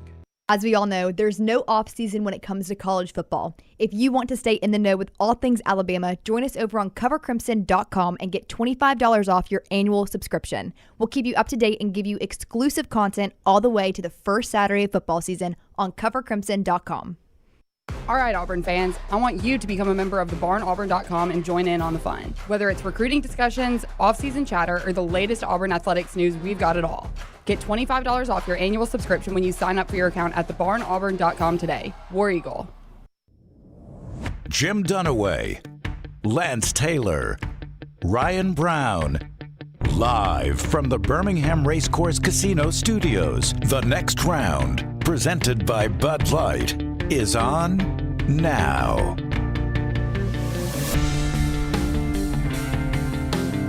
Back with you live at the World of Wills. LT, tell us again how all of our viewers and listeners can jump in and get tickets to this great event. It's a family tradition, generation to generation, since the 80s, been coming here this week. Yeah, O'Reilly Auto Parts, World of Wills, every single year. Fantastic event, and doors are going to be open today from 3 to 9, tomorrow 10 to 9, and then finally Sunday 10 to 6. Stop into one of those O'Reilly Auto Parts. You can pick up tickets right there, or walk-ups are welcome all weekend down here at the BJCC. Todd Fuhrman is with us, bettheboardpodcast.com, bettheboardpodcast.com. Fuhrman, what is up, man? How are you? I'm doing well, gentlemen. And I know, guys, we usually start with football, but I have a question to pose to the three of you in terms of college basketball. When we look at how Alabama and Auburn are playing right now, how big would it be for those programs if they were to meet in a national championship in basketball? Would it even come close to rivaling the Iron Bowl as a regular season football game for the schools? Yes. Yes, absolutely. You mean talk about in the Final Four or even for the national championship? I'm saying in the Final Four for a national LT title. calls Auburn a basketball school right now. Yeah, I mean, they are. Yeah, I mean, he said basketball means more to Auburn people than football. I didn't say that, Fuhrman. I said that they're a basketball school based on the fact that they are one of the best programs over the last few years in basketball, and the football program can't get to a bowl game. Yeah, but there's a fever for basketball here in the state right now, Fuhrman, that is unmatched in my lifetime, and I'm old. Back to the Peach Basket days. So it is crazy. The fact that Bracketology has them 1 and 2 overall seeds right now. February 15th is the first meeting of potentially 2 scheduled, possibly 3, possible 4 meetings, and everyone loves it right now. It would be insanity. I cannot imagine what it would be like. Well, I can say one thing that I'm 100% confident in is that Bruce Pearl is a better head coach for the Auburn basketball program right now than what Hugh Freeze is doing on the football side. So that's an opinion I'll at least stand by, at least for now. I take it you were not listening to our last segment out in Las Vegas. That's exactly what we're talking about. And we said that there's a number maybe Hugh has to hit this year to save his job, or at least to stay in good favor, Fuhrman. If you had to put an early win total, have you seen anything early? We've seen Alabama and a couple other teams. We haven't really seen an Auburn win total yet for 2025. Have you? No, and I think the other thing that you don't want to fall victim to this early in the season is, before we even get into spring practice, is trying to make sweeping generalizations about where these win totals will open for books that'll take larger limits. So what typically happens, you'll have a couple of books come up right around the start of spring practice. Those numbers will get beat into shape, and as the limits continue to increase as we get deeper into the summer and before the season starts, that'll give a better indication. But the one thing I can tell you for Auburn, when you look at their football schedule, you hate to say a non-conference game right out of the gates is absolutely massive, but the game going to Waco to take on Baylor is, in my opinion, going to set the tone for what Auburn can accomplish. And for all those folks that think hopefully they're getting a substantial upgrade in Jackson Arnold at the quarterback position, look, I'm extremely skeptical of what this Auburn offense will look like out of the gates against a veteran quarterback, a defensive-minded head coach, and I think that game is extremely fascinating. May not get all the national buzz, given all the marquee matchups we see, but that's going to go a long way in setting the tone for what Auburn can accomplish on the gridiron this fall. Baylor favored in that game, Fuhrman? I mean, will it be that type of game? You know, I don't have Baylor favored in the game right now. I think it's going to open up under a field goal either way, but the fact that you have Dave Aranda with an entire offseason is interesting, although Baylor hasn't exactly been fast starters. But I will say that Baylor has a better quarterback right now, in my opinion, and Sawyer Robertson, who has tremendous command of that offense. The problem for Baylor, public perception will work against them, given how they look outclassed against LSU in their bowl game as well. Okay, back to basketball. Vegas power rankings. Look, we saw this game earlier this year where Duke actually beat Auburn and Durham. But right now, does Vegas have more confidence in Auburn being the best team in college basketball or Duke? So I would make Auburn a short favorite in this particular game. And I think the one thing we've seen from these SEC teams, and it's the age-old question, do you want to be battle-tested or do you want to be rested as you get deeper into February and, of course, the games when they mean a whole hell of a lot more during March? I mean, Duke has gone out there and taken care of inferior opponents, but this isn't the ACC that any of us grew up on. So you wonder how much Duke is actually getting pushed in some of these games. You go through the resume, and the win against Auburn that came back in early December, probably the only one that Duke can hang their hat on, because I look at what they have left in front of them. Saturday, February 22nd, probably the one you're going to want to circle on the schedule to get a better indication of how this young Duke team has come of age. And that's not against another ACC opponent. That's on a neutral court against the Fighting Illini, an Illini team who haven't been great necessarily away from home.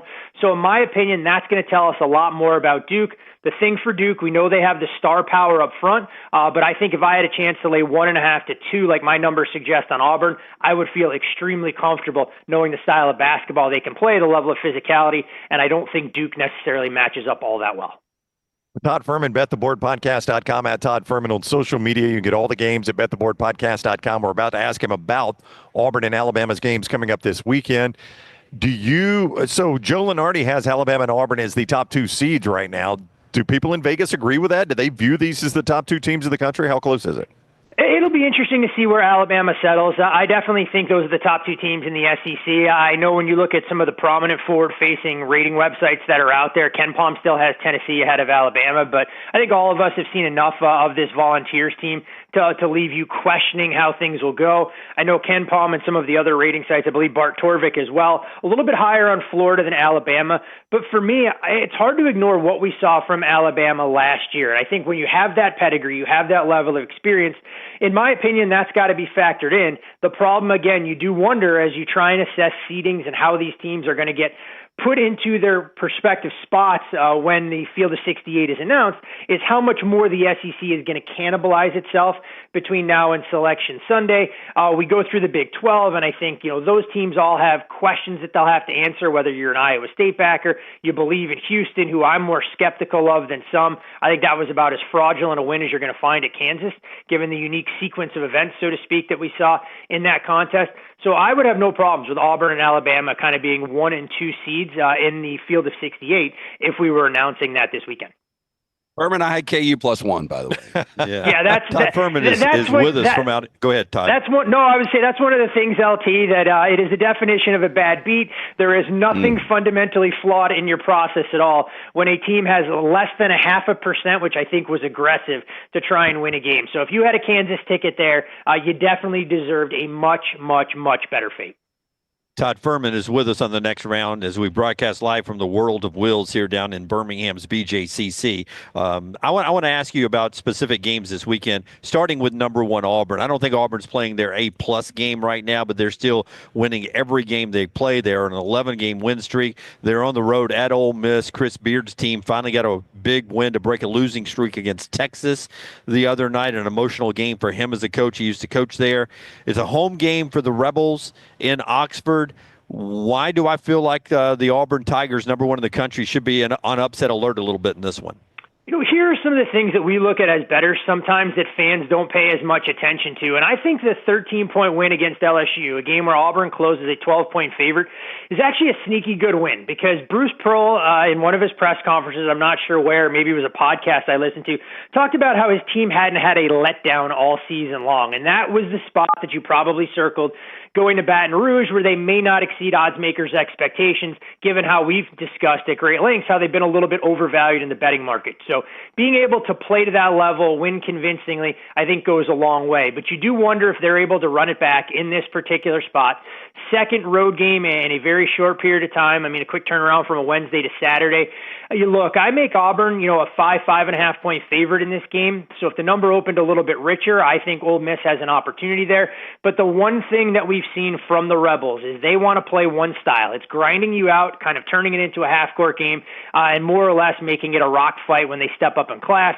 We saw that from Ole Miss when Tennessee went in there, and they beat the Vols 53-51.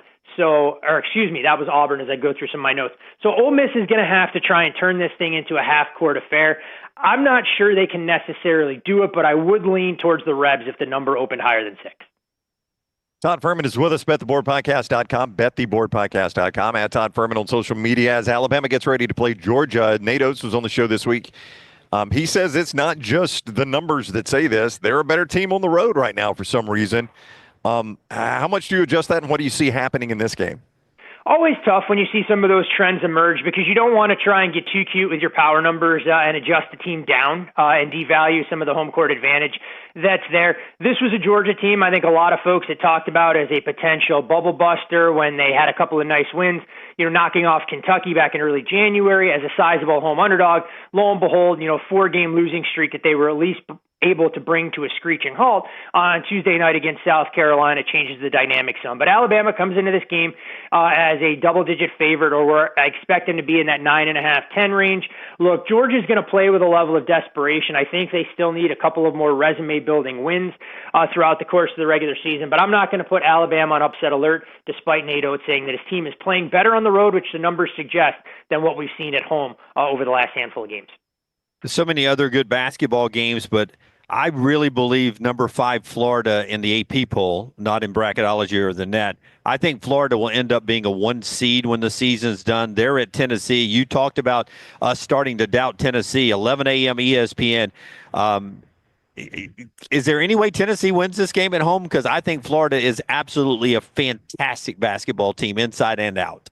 I mean, they're playing well, and you have to wonder if a weight's been lifted off their shoulders with the Todd Golden off-court situation looking to have reached at least somewhat of a resolution at this point, but his basketball team hadn't really been impacted by any of that.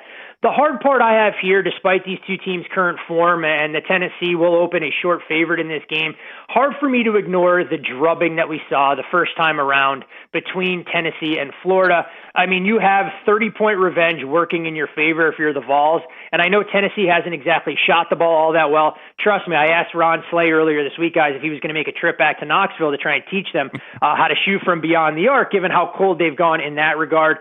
The revenge angle keeps me on the sidelines for this one, but if you did see Florida open more than a 3-point underdog, I think it's tough to ignore that they're playing better basketball, a little bit more dynamic offensively, and this Tennessee team has some flaws that are starting to get exposed.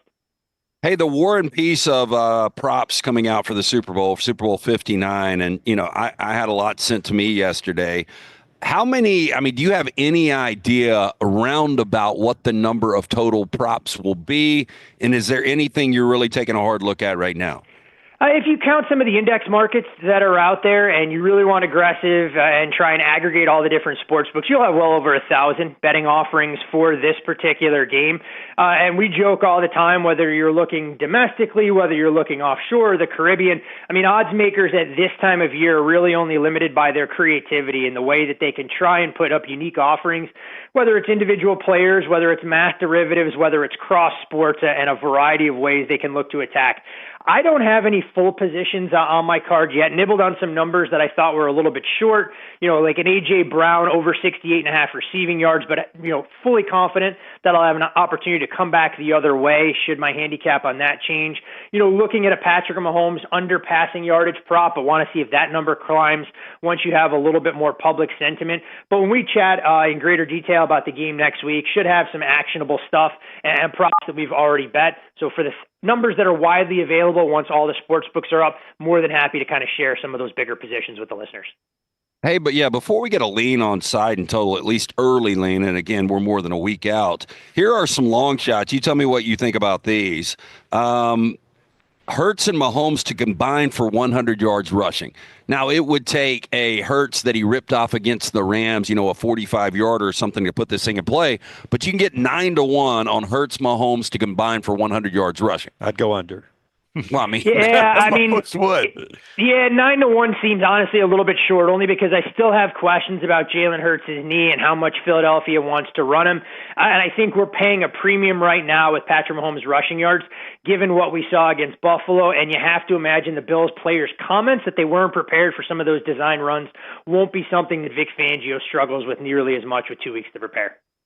Okay, two more. Saquon to rush for 25-plus yards in each quarter. Now, I know that seems, we talk about his number gets inflated each and every year. After he ripped off the 60-yarder, I thought the 128.5 was in play. But we know Kellen Moore, this guy is stubborn. He wants to win a championship running the football. So the one thing that I think is that's plus 750, by the way, 15-2.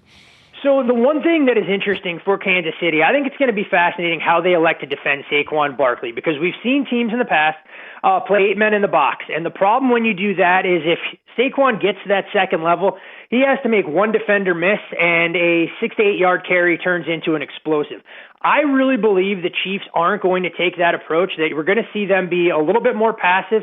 I won't say play lighter boxes necessarily, but allow Saquon Barkley to pick up 3 to 4 or 5 yard carries instead of giving up that big home run, because what we've seen from Spags in the past, typically he'll let teams move the football between the 20s and he'll throw a couple of curveballs at opposing offenses. Then in the playoffs, that kind of moves deeper into the green zone where he wants to be more aggressive. And I think they'll be perfectly fine letting Saquon Barkley run the ball in his own territory, picking up drips and drabs, kind of building, letting him accumulate some of those stats, but keep that big run off the stat sheet. That one I'd be a little bit more inclined to try and back. The problem you run into there is you probably have to get at least 6 to 7 carries for the most part from Saquon each and every quarter to feel comfortable going over 25 per quarter. Hey, and the final one for me, any player to have 150-plus receiving yards is 5-1. Look, Devontae Smith, A.J. Brown, the way they actually targeted Dallas Goedert. On the other side, it seems a little more far-fetched that, Xavier Worthy, Travis Kelce, one of these guys could go 150-plus. Do you think 5-1 in play at all? Probably a tougher one for me to get to. Number a little bit short there, because I don't know if Kansas City is going to really bring anybody to the table to be able to try and make that more compelling, given that Philadelphia's strength has been in their secondary. Now, we have seen the Eagles give up a couple of explosives in the passing game this season. Puka Nacua was able to put up some crooked numbers late in that game, not flirt with 150, but find some of the explosives. I just don't know where Kansas City goes for some of those big plays, and I think you're going to get the Chiefs looking either roll coverage to A.J. Brown and probably look to limit the effectiveness of the two big weapons in the pass-catching game. One thing I will say is Dallas Goedert generating a ton of buzz both over his receptions and over yards, but I'm not sure if that's all being set up for a little bit of a buyback. It seems to be people gravitating towards the tight end, knowing that that's been the Chiefs' Achilles heel, relatively speaking, defensively for most of the season. Yesterday, we got the debut of Arch Manning's Red Bull commercial. His valuation NIL's in the millions. I don't know if we're going to approach Tim Tebow or Johnny Manziel or even Caitlin Clark like buzz for Arch Manning as we approach the football season. Obviously, he'll be a Heisman contender. Just your professional opinion on how the attention will impact everything in Vegas when it comes to Texas and to Arch Manning. And do you think he can handle the hype and the pressure? It's going to be a lot. I think we're getting there already. I think that they are clamoring to have Texas with a marquee quarterback who's got a familiar surname there in Arch Manning. We're seeing his price reflected already in the odds to win the Heisman Trophy, being second favorite on the board behind only Garrett Nussmeier right now at a very prominent book as the kind of the two players in single digits. But my contention is this, that if Arch Manning was as great as being lauded, and no disrespect meant towards Quinn Ewers, given the inconsistency and some of the uncertainty we saw from the quarterback position last year with Texas, don't we think that Arch would have been integrated into the offense a little bit earlier, or maybe even given the reins when Quinn Ewers was hurt dealing with that oblique injury in the middle of the season? So I'm a little bit skeptical in terms of the way that he's being approached. There's no doubt he brings the marketing cachet, and the NIL dollars will flow with it. But unless something drastically changes, I'm hoping he eats up a lot of win equity in the Heisman Trophy market and going to create a substantial amount of opportunity much further down the board for us going into the fall. All right, he is Todd Fuhrman, bettheboardpodcast.com for all the games this weekend. We'll do more Super Bowl with him next week, leading into Super Bowl weekend. Fuhrman, enjoy the weekend of basketball. Always good talking to you. Always a pleasure. Hey, one last thing, guys. For Auburn fans that thought I was disparaging their football program, Jackson Arnold, 45-1 to win the Heisman Trophy. If you believe that he can get things going, that's kind of the going rate there for the Auburn pivot. 45-1. Yeah, it's worth a flyer. I mean, what would you imagine? What was Travis Hunter at this time last year? 12-1, I think. 12-1? Yeah. No, I mean, unless he was that short. I don't know where he was in January, but I know in the fall before he went off, he was about 55 or 60-1. See? I was about to say 55 or 60-1. Bet 100 use that money to buy national championship tickets. Hey, nowhere near Joe Burrow, who was 200+1 when he took home the hardware. So there's always hope that somebody can come from off the pace. Let's put it that way. Yeah, some guys they've come from deep. All right, Fuhrman, be good, man. Thank you. Always a pleasure, guys. All right, Todd Fuhrman with us on the JohnstonRVCenter.com hotline. Hey, if you're starting to thin out, we've been telling you almost since day one of our venture here on the next round, Dr. Beckenstein is the guy you need to go see. T3 has a new test. It is so easy. It's painless. It's affordable. It takes 4 seconds to perform. It's going to show which medicines and compounds will specifically work for your hair loss. There are over 10 categories of agents they can use knowing they will work for you.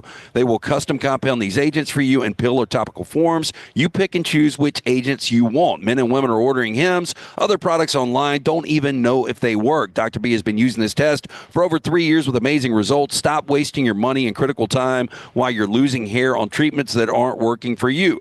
Come see Dr. B and that great staff. Find out what will work for you. Again, my hair is more than doubled in thickness. Did that non-invasive treatment last night, 30 minutes, 3 times a week on the couch. That is it.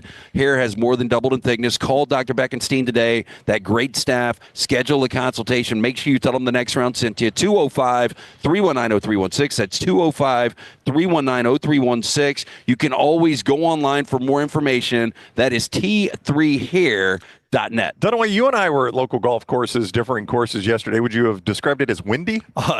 Yes. The British Open? Yes. I was at Bembrook out there. Loved that course. And not a lot of trees. Yeah, don't get a lot of protection for the wind out there. A lot of straight line wind yesterday. Yeah, well, you know where the wind's never blowing is inside the golf office. Always 70 degrees inside the golf office. Never rains. No weather delays out there. You could go see it just off Highway 31 in Vestavia. Van Road just off Highway 11 in Trussville. Birmingham's best golf simulators are right there at the golf office. You can play hundreds of courses from around the world. Courses you've seen on TV, courses you've always wanted to play them at the golf office. Great place for parties.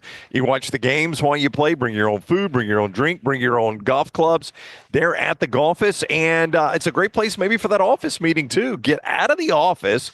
Get in the golf office. You could see more, and you can book a bay right there at thegolfist.com. That is thegolfist.com. On3 Sports has his valuation at $6.6 million NIL for Arch Manning.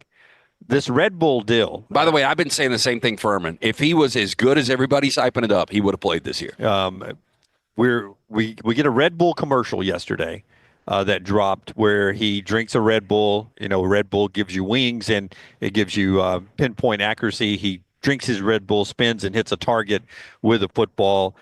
He says he loves Red Bull. He drinks it in the morning before meetings. That's a national campaign with Red Bull. Could that be just $1 million? Oh, yeah. $1 million deal on its own, just Red Bull? Yeah, I would. And so, like, I think when you go to Fansville and you have a Bryce Young or a Quinn Ewers DJ back in the day in those commercials, that's an ensemble cast. That seems like but I do think because it's ongoing and there's 4 or 5 days. Now, typically they would shoot that in 1 or 2 days, but that's probably $1 million campaign for some of those guys. That's what I was thinking. This Red Bull seems like a bigger deal. Yeah. And so I think it could be a multi-million dollar because deal. they're willing to spend. There's no telling what they spend in F1. Yeah. Red Bull. I would think that he is like the only character really. Again, Fansville, you've got other character actors. You've got the Boz. You've got the drug dealer from 90210 that you thought was Doug Flutie. Yeah. I mean, you've got, people that have actually done some acting that you're paying probably $50,000, $100,000 per actor, but you've got a bigger budget on that set. The Red Bull might just be all about Arch Manning. And keep in mind, he's a college athlete, and Red Bull for the college, and then you bring in F1. I was going to get to that, Brownie. He's the quarterback in Austin. One of the big races is there in the F1 race goes to Austin every year. The Manning name. I think that's easily $1 million. I can get the number right deal now. right there for Red Bull. Interesting with Arch Manning. We'll talk more football when we come back. We're at the World of Wills.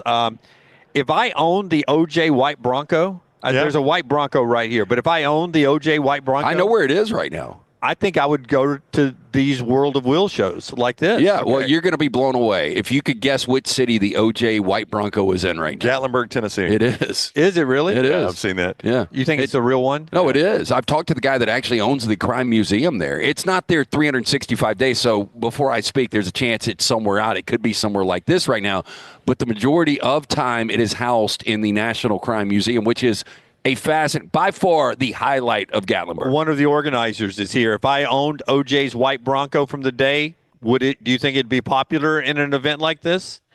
If I rolled it around? He says yes. Amy says yes. Hey, BD Hand in the chat says, Jim needs to go get a pic with my Bronco right behind you. We call him Bryant. Red, white, and houndstooth interior. He said they'll be over here shortly, so you might come meet him. There's a white Bronco. That's what made me think of it right here behind us. That's right. Well, there you go. It's got a red, white, and houndstooth interior? That's so they say. Oh, forget taking a picture. What's the price on that thing?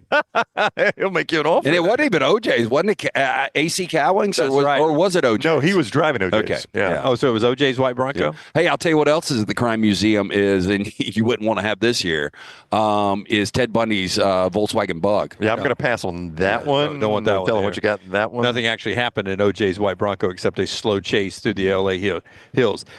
This is going on. Remember, tickets at O'Reilly's. The O'Reilly's in your neighborhood. And you come down here this weekend. Rainy today. I mean, start the weekend off. Go ahead and check the box of the World of Wills and come down here today. Yeah, so doors are going to open at 3 o'clock. They will be going until 9 o'clock tonight. Full day tomorrow. Doors open early, 10 o'clock. That will go till 9 o'clock. And then Sunday, 10 to 6. You can get tickets at O'Reilly Auto Parts. Walk-ups are welcome. And can they buy online right now? Let's just, walk-ups or O'Reilly. Get them either place all weekend long. It's an incredible event. It's been going on for decades and decades. I came as a kid. I love to take my kids down here. Great family event. Yeah, that's what I've been selling since we've started talking about it for this year. Is a generational thing here in Birmingham since the 80s. You know, you take your kid, then your kid takes his kid, and it just keeps going year after year after year. And if your kid doesn't love Hot Wheels yet, you can introduce them to what I thought was the greatest toy ever when I was a kid. They've got a Hot Wheels track here and so much. And you can meet Stanley from The Office. Oscar from The Office. My bad. Pretty big difference. Stanley's in Des Moines today. I was close. All right, we're back in a moment from the World of Wills here at the BJCC. Follow Dunaway on Twitter and Instagram at Jim Dunaway. Remember the name Way to Wellness if you're battling weight loss in your life. I'm Jim Dunaway from The Next Round. There was a time I was over 216 pounds until Way to Wellness helped me lose 45 pounds, and now for over 2 years, they've helped me keep that weight off. Here's their website, aplanforme.com, aplanforme.com. That's a great name for a website because there's no cookie-cutter plan. Everything is designed specifically for you. No contract, no sign-up fees, and your first consultation is free at Way to Wellness. Hey, Lance Taylor from the Next Round to tell you about one of our favorite places for breakfast, lunch, and dinner. That is Hamburger Heaven since 1982. Hamburger Heaven has been serving Birmingham's best hamburgers, cheeseburgers, French fries, hand-spun milkshakes, and sandwiches made fresh to order. All of their ingredients are fresh and prepared daily. This includes their beef, always fresh, never frozen, hand-pattied each and every day. For breakfast, lunch, or dinner, visit any of the 4 locations, Highway 280, Irondale, Gardendale, and Homewood.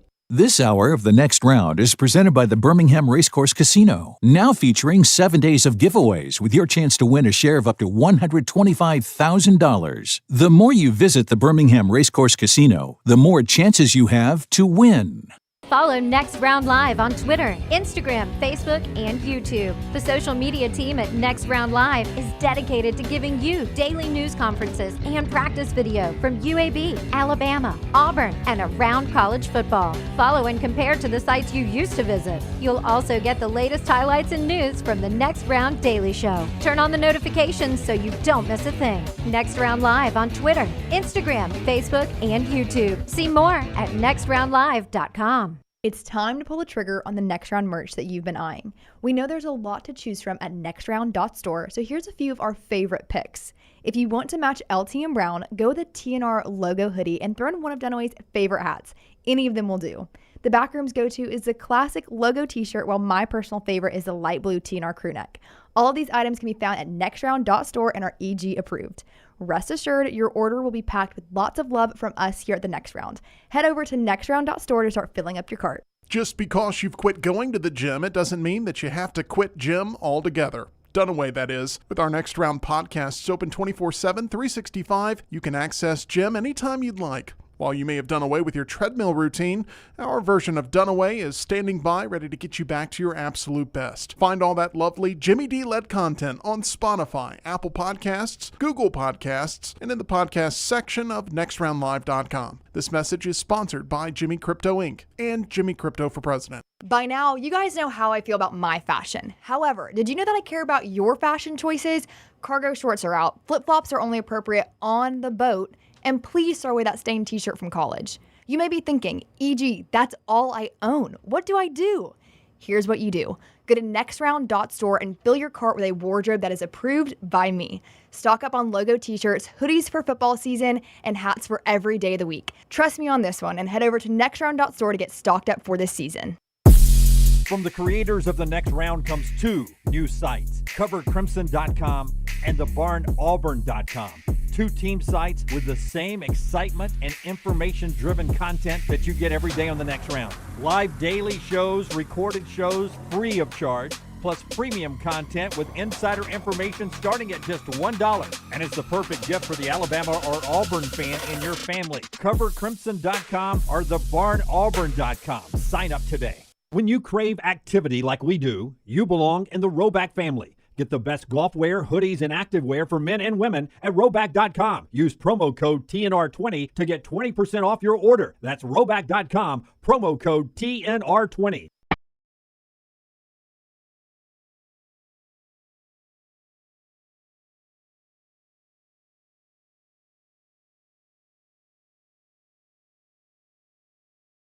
Back with you on the Next Round, live from the World of Wheels. More on how you can enjoy the great weekend here at the World of Wheels coming up in a second. One final note on what we talked about yesterday with the new deal or the extended deal between ESPN and the ACC. North Carolina, not in the mix when it comes to football. The more details came out, and Notre Dame will play 2 of these 3 every year when they get this in place. Florida State, Miami, and Clemson. Okay, guys. So they'll play 2 of those 3 every year moving forward in the new deal through 2036. And so take North Carolina or Louisville out of the mix. They'll still rotate through a couple of other of the ACC teams, but if you list every year, those 2.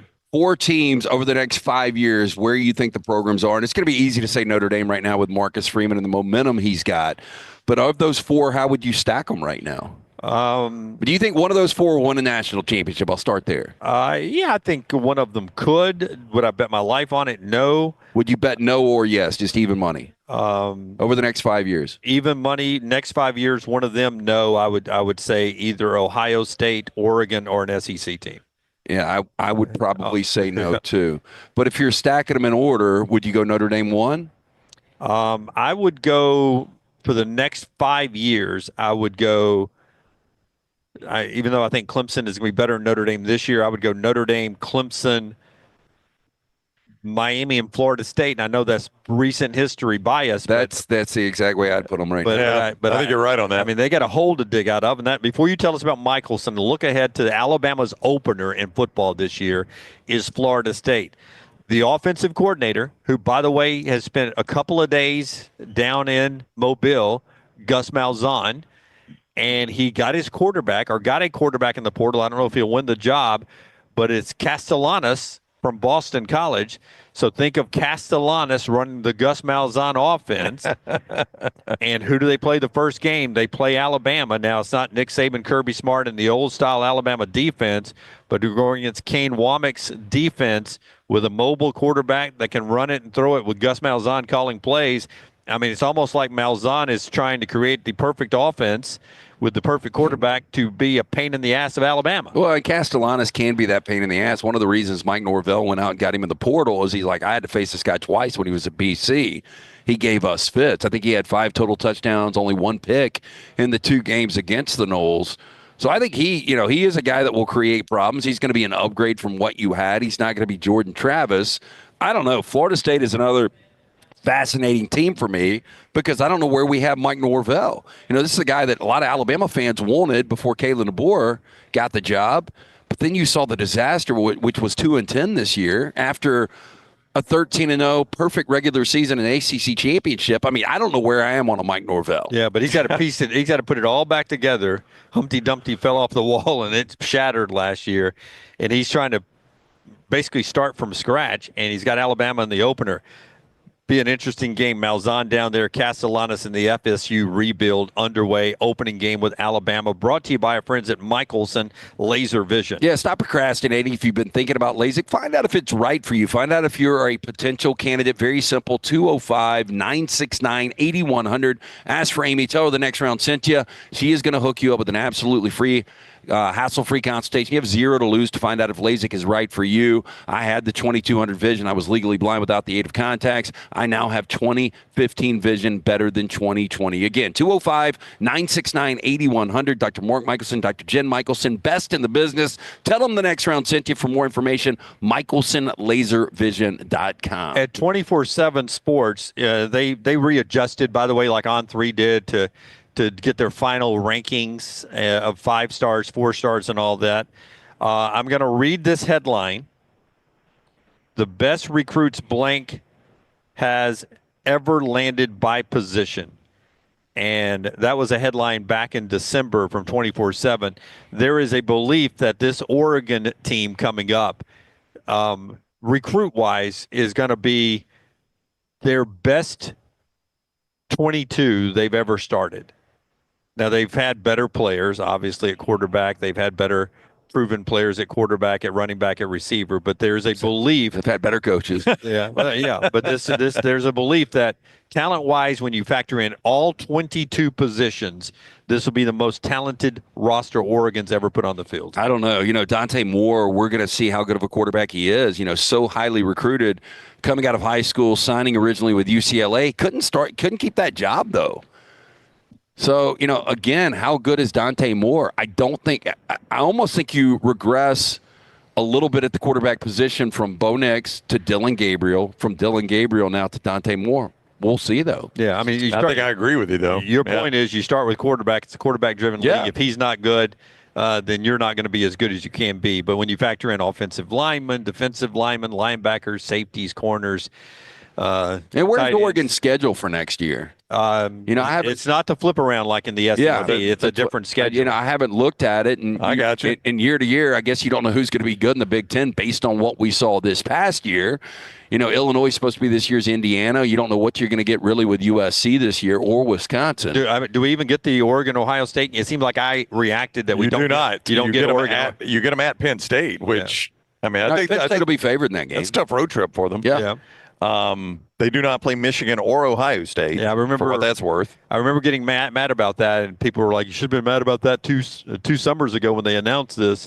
Why are you getting mad now?" So give me even the dicey games. It's really not that bad a schedule. I mean, they're at a conferences: Montana State hosting Oak State and hosting Oregon State. So they should win all those. Oh, wow. Their conference schedule is doesn't have Ohio State and Michigan. Their conference schedule is at Northwestern, at Penn State, Indiana, at Rutgers, Wisconsin, at Iowa, Minnesota, USC, at Washington.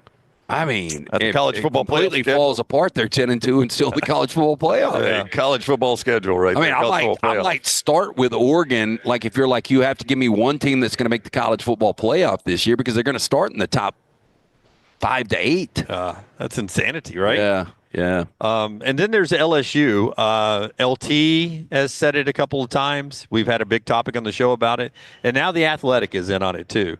Brian Kelly, it's playoffs or bust this year for Brian Kelly at LSU. And they go through several factors. Stuart Mandel does in his mailbag of why this is what it is. First of all, returning quarterback. Okay, and real quick, Forcer was able on the fly to pull Oregon schedule. Would love for him to pull LSU's when he gets a chance. Oh, I bet he's got that. I'm about to do a hot take. Yeah, because they've got Nussmeier back, highly thought of. They've done great in the portal. Apparently, they were one of 2 teams that won the portal. Miami and LSU. Yeah. And then they make a point, Stewart does in his mailbag, that you're catching Georgia and Alabama in the league when they're not at where they have been in recent years. So it's going to be impossible for you to read that, I think. Well, LSU at Clemson, La Tech at LSU. Ooh, wow. Yeah, Michelson Laser. And 3 is going to be, is that Florida? That's Florida and Tiger Stadium. Yep. Is it Missouri? No, it's Southeastern Louisiana. No way you were going to get that one. LSU at Ole Miss. By a week. It's South Carolina at LSU. That is correct. LSU at Vandy. That is correct. A&M at LSU. Mm-hmm. LSU at Bama. Arkansas at LSU. Mm-hmm. Your last tough one. Yeah, I got the last one's LSU at Oklahoma. Yeah. I don't know what that one. The old Hilltoppers. They're waving the towel. Okay, so back to it. That's kind of a tough schedule. I mean, it really is, because you've got to say that Clemson is probably going to be a slight favorite. Here, look at the Ole Miss is going to be favored, and Alabama is going to be. I mean, you're going to be dogs in 3 games. If they had a more forgiving schedule, I would be ready to say I think LSU is going to play for the SEC championship. Now, was that your hot take? Yeah. But I don't know now with that schedule. Your hot take is what? LSU plays for the SEC championship. Oh, okay. Yeah. Okay, so the Clemson game wouldn't factor into that.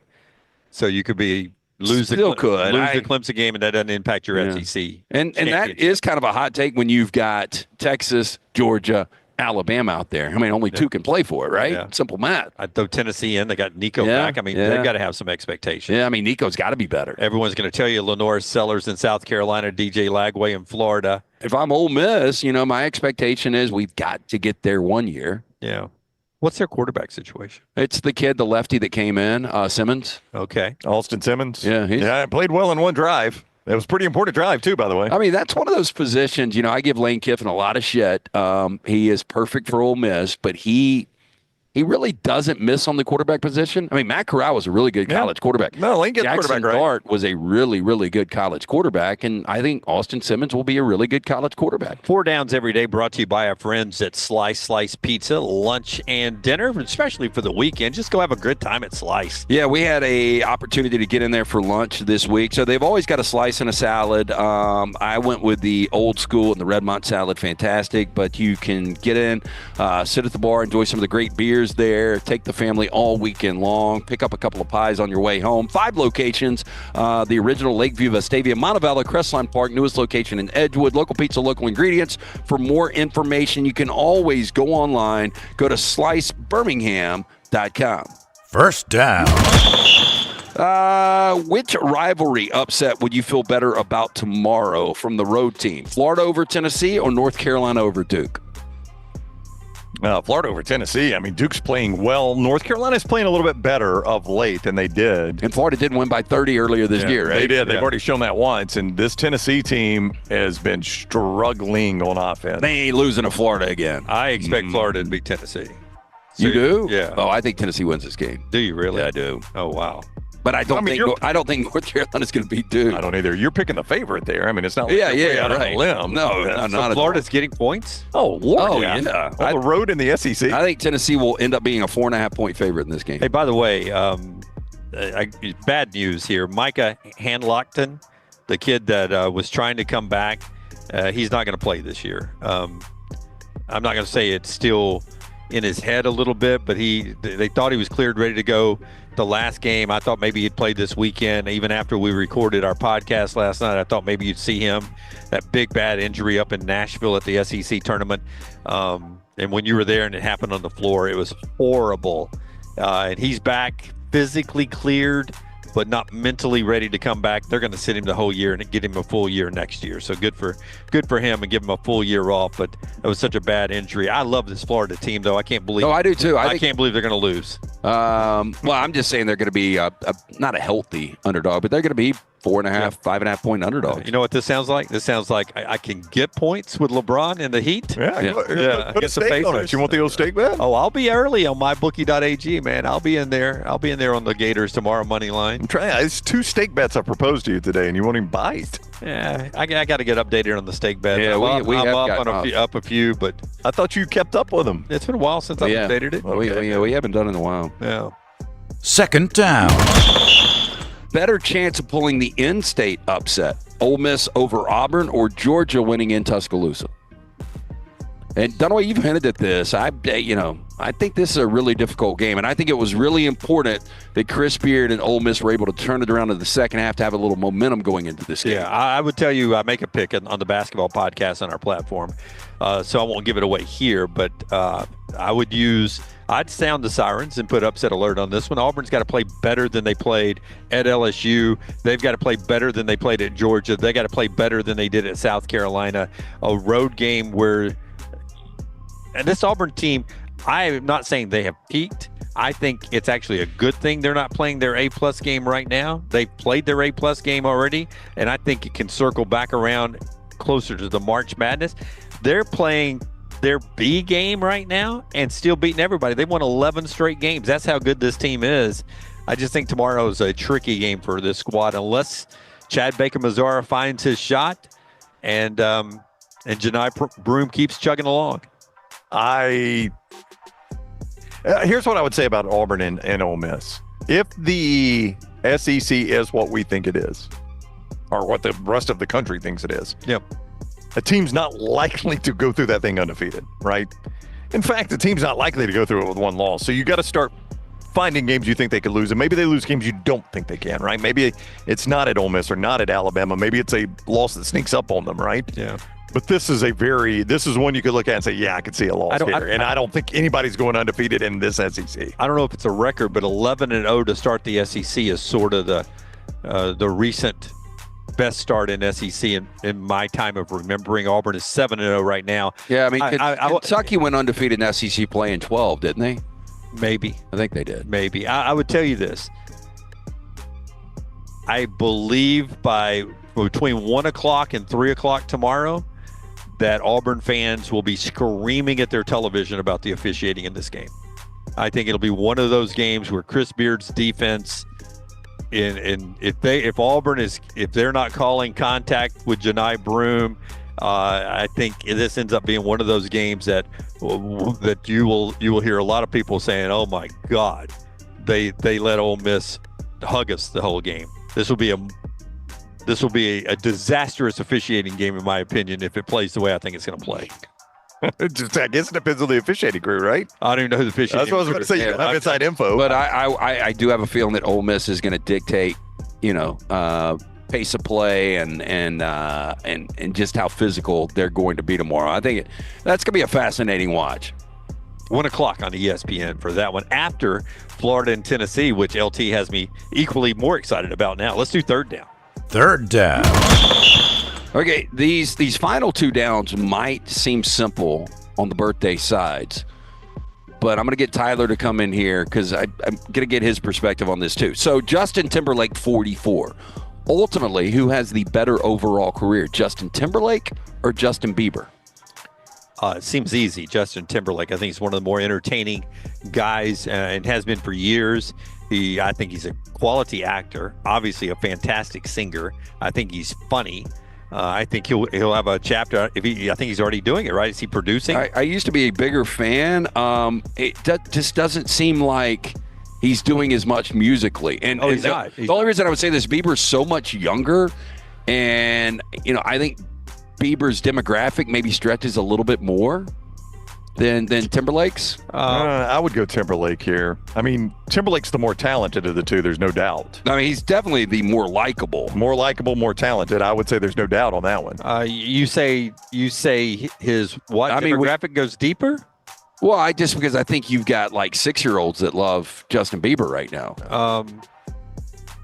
Okay, that's true. That's all I'm saying. But I don't think you have.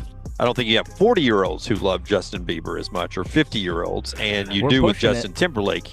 I don't know. I think that Bieber, really came onto the scene. I think most girls that are like 36 to 40. Yeah, I'm gonna go JT here because I think what you're going to see now is producing. I think he'll produce movies. I think he'll produce albums. I think he'll. Oh, that's easy to do. Yeah, anybody can do it. No, I mean, if you got that kind of money and those kind of connections, I mean, Bieber can do all that stuff too. Yeah, I'm just saying. I believe he's going to be a pretty big business icon down the stretch here as well. It's Timberlake. I think that one's pretty easy, actually.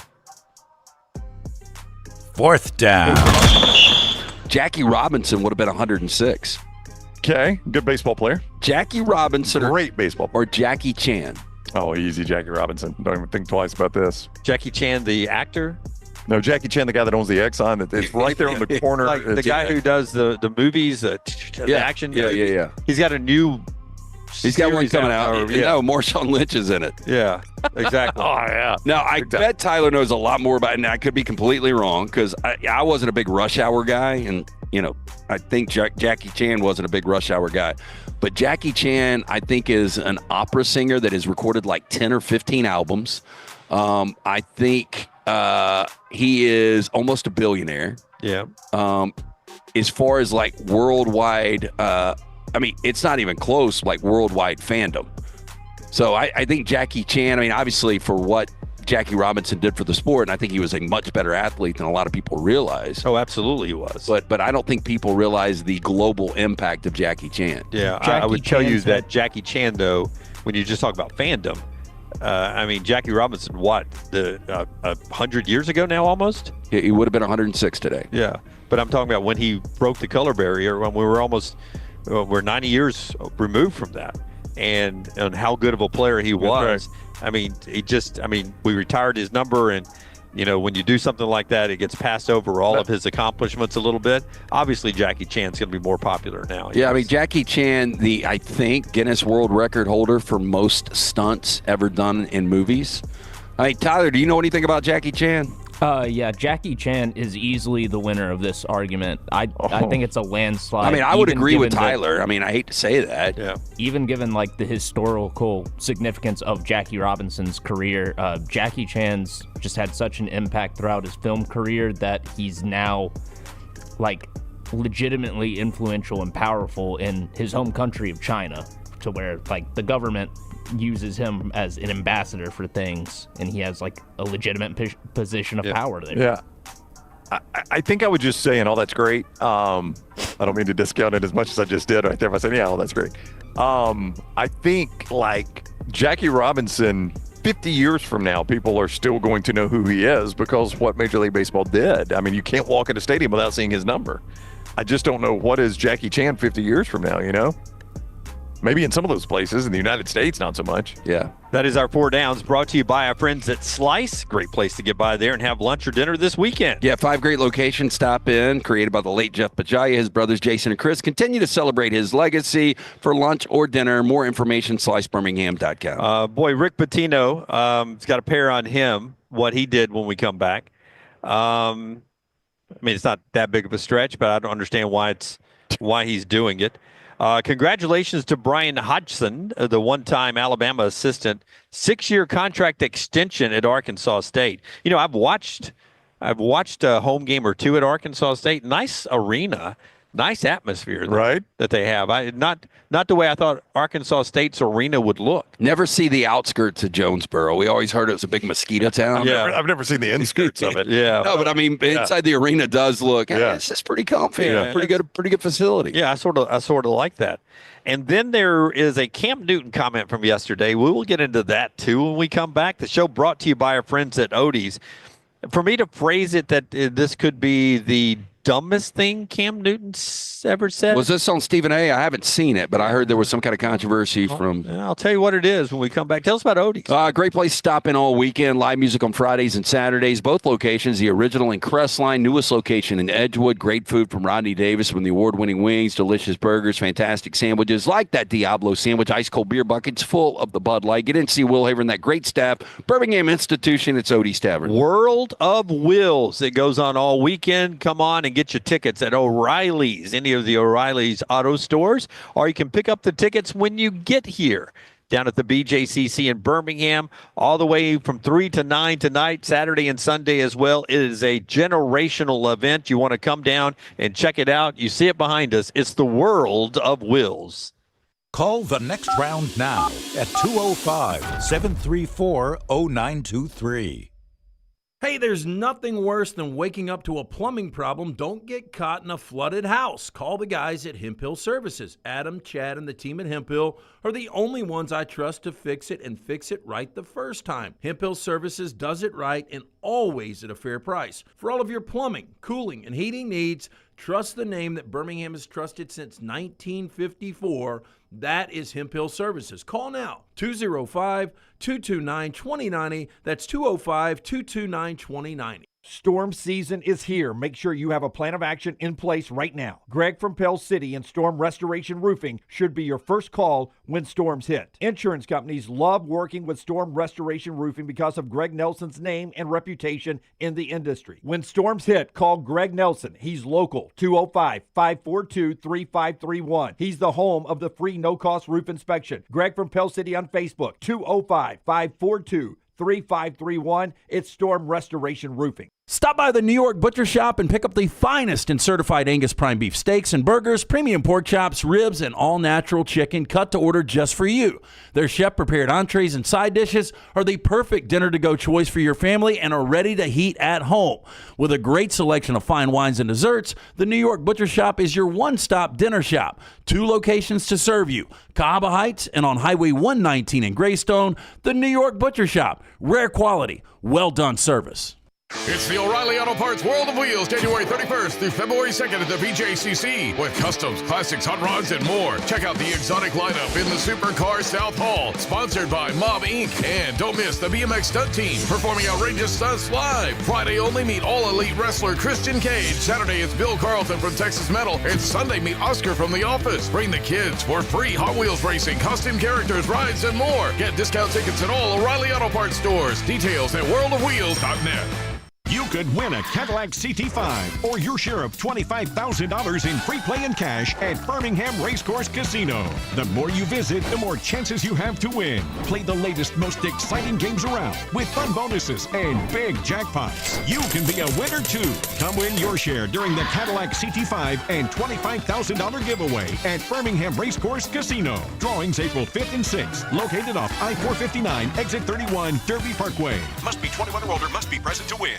Happy football season. At the Next Round, we strive to make our loyal listeners feel like they're a part of the action all season long. My name is Emily Grace McWhorter, and I do that by bringing you along for any given Saturday in Auburn or Tuscaloosa. From pregame warm-ups, touchdowns that make you feel a part of the play, and everything in between, our goal is to make you feel like you're inside Bryant-Denny or Jordan Hare. Follow along on our social media at Next Round Live on Instagram, X, and Facebook. Also, check out thebarnauburn.com and covercrimson.com while you're at it. Here's to Fall Saturdays. The World Wide Web is a large place. Find all your favorite people and content in the same spot. NextRoundLive.com is full of wonderful tidbits about the show you know and love. Find our gear, listen to your favorite personalities, follow our socials, and enjoy your trip to NextRoundLive.com. Want more of the show? Download the app or visit nextroundlive.com for the latest podcast, The Mystery Fifth Hour, our Not For All Ages podcast, The Last Call, and the entire Double Down Media podcast family. All at nextroundlive.com and on the Next Round app. Do you need some refreshed college wear to represent your team this year? Shop Roback's Game Day collection that includes both Alabama and Auburn. From quarter zips to hoodies, Roback has it all. Get 20% off on us using code TNR20 at roback.com. No matter the occasion, the Next Round store has you covered with whatever you need. Head over to nextround.store and start filling your cart up now. When you wear your gear, make sure to let us know by posting on socials, and you might just end up seeing yourself during a commercial break. Go browse now at nextround.store and place your order before the break ends. Jim Dunaway, Lance Taylor, Ryan Brown. Live from the Birmingham Racecourse Casino Studios, the Next Round, presented by Bud Light, is on now. Final hour of the show from the World of Wills. Before LT tells you about World of Wills and how you can get in here and some of the things you can see, including Oscar from The Office. That is right, not Stanley. Oscar from The Office. I want to tell you about Champy's world famous fried chicken. That brings you, Sterling and the crew brings you the final hour of the show every day for 879 shows now. He's done that. Champy'sChicken.com. Highway 119 in Alabaster. Or you want a great place for lunch, dinner, any place to take a date on a Thursday, Friday, Saturday night. You can do it right there with Sterling. He's built such a great atmosphere right there. Destination lunch and dinner location. Southern fried chicken, brined overnight, cooked to order. It's the best fried chicken I've ever tasted. Best fried chicken my wife's ever tasted. Mississippi Delta recipe tamales, all the great sides, hand-cut chicken fingers. If you're watching a great day of basketball tomorrow, go by and pick up some Champy's chicken. If you're having a Super Bowl party, make it a Champy's Chicken Super Bowl party. Champy'sChicken.com, Highway 119 in Alabaster. Before we get back into everything going on in the sports world, including that big basketball weekend, especially in the SEC, we're at the World of Wills. Oscar's here from The Office. I mentioned that. I mentioned the Hot Wheels track over there. A lot of things you can see here, and it's been that way for years and years. Yeah, hey, it's going to be open. Doors will open today at 3 o'clock, 3 to 9 on Friday, tomorrow 10 to 9 on Saturday, and then finally 10 to 6 on Sunday. You can get all of your tickets at any participating O'Reilly Auto Parts or just walk up. The ticket office available right outside here at the BJCC. But come see us all weekend long here at the World of Wills. Yeah, a couple of floors of this, and some futuristic cars and some throwback cars and some muscle cars. Always love seeing those here at the World of Wheels. Always a great part of the weekend. All right. Cam Newton said yesterday that he would not. Have you heard these comments? I haven't heard them. I've read them, haven't heard them. Yeah. Well, we don't have the sound. No. I'm just saying. I think all I've got to do is read them. I don't think I have to hear them. Would not trade his MVP trophy for a Lombardi trophy. Of course he would. It's not shocking. You ever looked at Cam? I mean, is that not? But is that not? It's one of the dumbest, most selfish comments ever. Could you? I mean, if you're one of the other 52 on that team. That's what I was going to say. I can't even imagine that 15-1 Panthers team. Roman Harper was one of the guys on there. Yeah. Let's get him on and ask him. Next time he's on, ask him. What do you think about that? And his answer on air might be different than his answer off air. But, that's just, Cam Newton made all the money in the world. That's great. He deserved everything he got. A guy that won a championship at the collegiate level. But once you get to that level and you're the quarterback and you're the face of the franchise, it's all about winning that game. So just to be clear. And you remember what a baby he was after that game. Like when he didn't go down for the fumble. Oh, yes. Well, no, I'm not even talking about that. I'm talking about the post game. Yeah. But let me tell you, and I remember. Always been an unlikable guy. Great player. I remember Cam Newton as an MVP. I do. But I think I'd remember it more if he was Super Bowl champion, because the quarterback, it's not like he would be Roman Harper, a defensive back on a Super Bowl winning team. And that's a big deal. I'm not downplaying it. No, but if you're a winning quarterback in the Super Bowl, that trumps winning the MVP. 100%, because I could sit here and say, name me 20 quarterbacks you're 100% confident have won a Super Bowl and 20 quarterbacks you're 100% confident have won the MVP. Which one's easier? Oh, the Super Bowl. Yeah. It's far easier. Yeah. I can absolutely name you that I'm 100% confident I've seen lift the Lombardi trophy. And if you force me to name quarterbacks that have won MVPs, and maybe there are not 20. I don't know if there are 20 that have done it. I assume there are. Yeah. Eli Manning didn't win an MVP, did he? No, he's won 2 Super Bowls. No, didn't even come close to winning an MVP. He's a Hall of Famer. He's going to be a Hall of Famer. because of his name. Long running debate on this show, but yes, he will be. Yeah. Hall of Famer. Right. But here's the thing. I would even take that year where they were 15-1. I think it was 2015, and they meet Denver and Peyton Manning in that Super Bowl. I think it diminishes the year he had. And this is probably not fair, but he looked so bad and they were so dominated by that defense in that Super Bowl that it's, I don't know. It's like it was a great regular season, but they fell so flat in that game. He won the Heisman Trophy, all due respect. As far as Americans are concerned, more popular MVP trophy than the NFL MVP trophy. If it wasn't Cam Newton, I wouldn't believe he said it, but I'd love to see the context. I mean, there's got to be context. There's no way that somebody would ask him straight up and he would say, I would rather have an MVP than a Lombardi. I think he said it on the Stephen A. show. I think Stephen A., I mean, Scott showed the graphic, I think, or the tweet anyway. I think Stephen A. asked him the point-blank question. I mean, Scott, did you hear the comments? So I haven't listened to it, but I've got on the screen now. So Stephen A. asks him, Cam, if you could give back that league MVP for a Super Bowl championship, would you do it? Cam said no.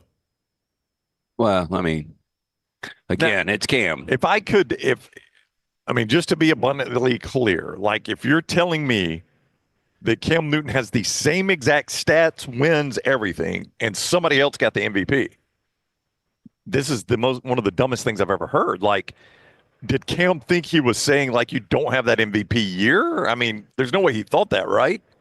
Like, your stats aren't good enough to win the MVP, but you win a Super Bowl. Well, either way, I would take the Super Bowl. But what I'm saying is they don't go to the Super Bowl without those stats from Cam. Right. But even if you were a pedestrian quarterback on an incredible team. Trent Dilfer. Yeah. I mean, you want the Super Bowl. I mean, it's just as much for the other 52 guys as anybody else. Yeah, back to your point. I mean, you've got a better chance of getting in a Hall of Fame winning a Super Bowl than you do an MVP. Yeah, nowhere close to a Hall Rich of Fame. Gannon was a regular season MVP. Yeah, am I right? Cam, nowhere close to a Hall of Fame. No, right? He will not be in the Hall of Fame. Yeah. No. If he won one Super Bowl, I still don't think he'd be in the Hall of Fame. He's not in the Hall. He would need two to get in the Eli. He'd probably get free admission in Canton. Yeah. By the way, Matt Stafford did announce yesterday. He is a Hall of Famer. He is coming back 2025. He's a Hall of Famer. It was very important for them to make that decision early on so the Rams would know how to approach the draft and free agency and all of that. Yeah, and I still, not to bore people with Rams talk, I would not be surprised if they find somebody in the second or third round that they believe could maybe, they thought that was going to be Stetson Bennett a couple of years ago. I could see them take another flyer on a quarterback. Again, don't want to get, this is just a bullet point. Don't want to get into a big debate. But we live in a world where you can be accused of anything and you've got to go prove that you're innocent.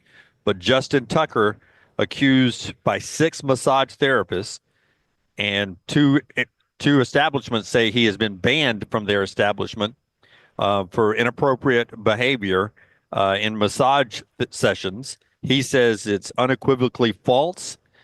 His agent says he is not banned, was not banned from any establishment or anywhere, and that this is basically just tabloid journalism. We'll let it play out and everything. But on the heels of what happened with Deshaun Watson a few years ago, this obviously got national attention yesterday from Justin Tucker, who is a Hall of Famer in the future. Oh, he is a Hall of Famer, probably the best kicker along with Morton Anderson I've ever seen. This blindsided me yesterday because I was on with our friend Chip in Austin, and he brought this up, and I had no idea what he was talking about because, I mean, you just don't see this coming from Justin Tucker, the kicker. Well, you don't see it coming from anybody. Well, really. You don't. These stories suck because a couple of things. If they're true, you don't want to defend the guy. Yeah, but if they're false, it's Trevor Bauer. Like, Trevor Bauer's banished to Japan, and nothing happens to that girl that makes these allegations. Nothing. So these massage therapists, if it is true, well, shame on Justin Tucker, and he should be banned, and he should get drugged through this. But if it's not, there's no recourse for these girls that say this. I mean, this is a deeply reported story. Now, I do not know how reliable. This is not their main newspaper in Baltimore.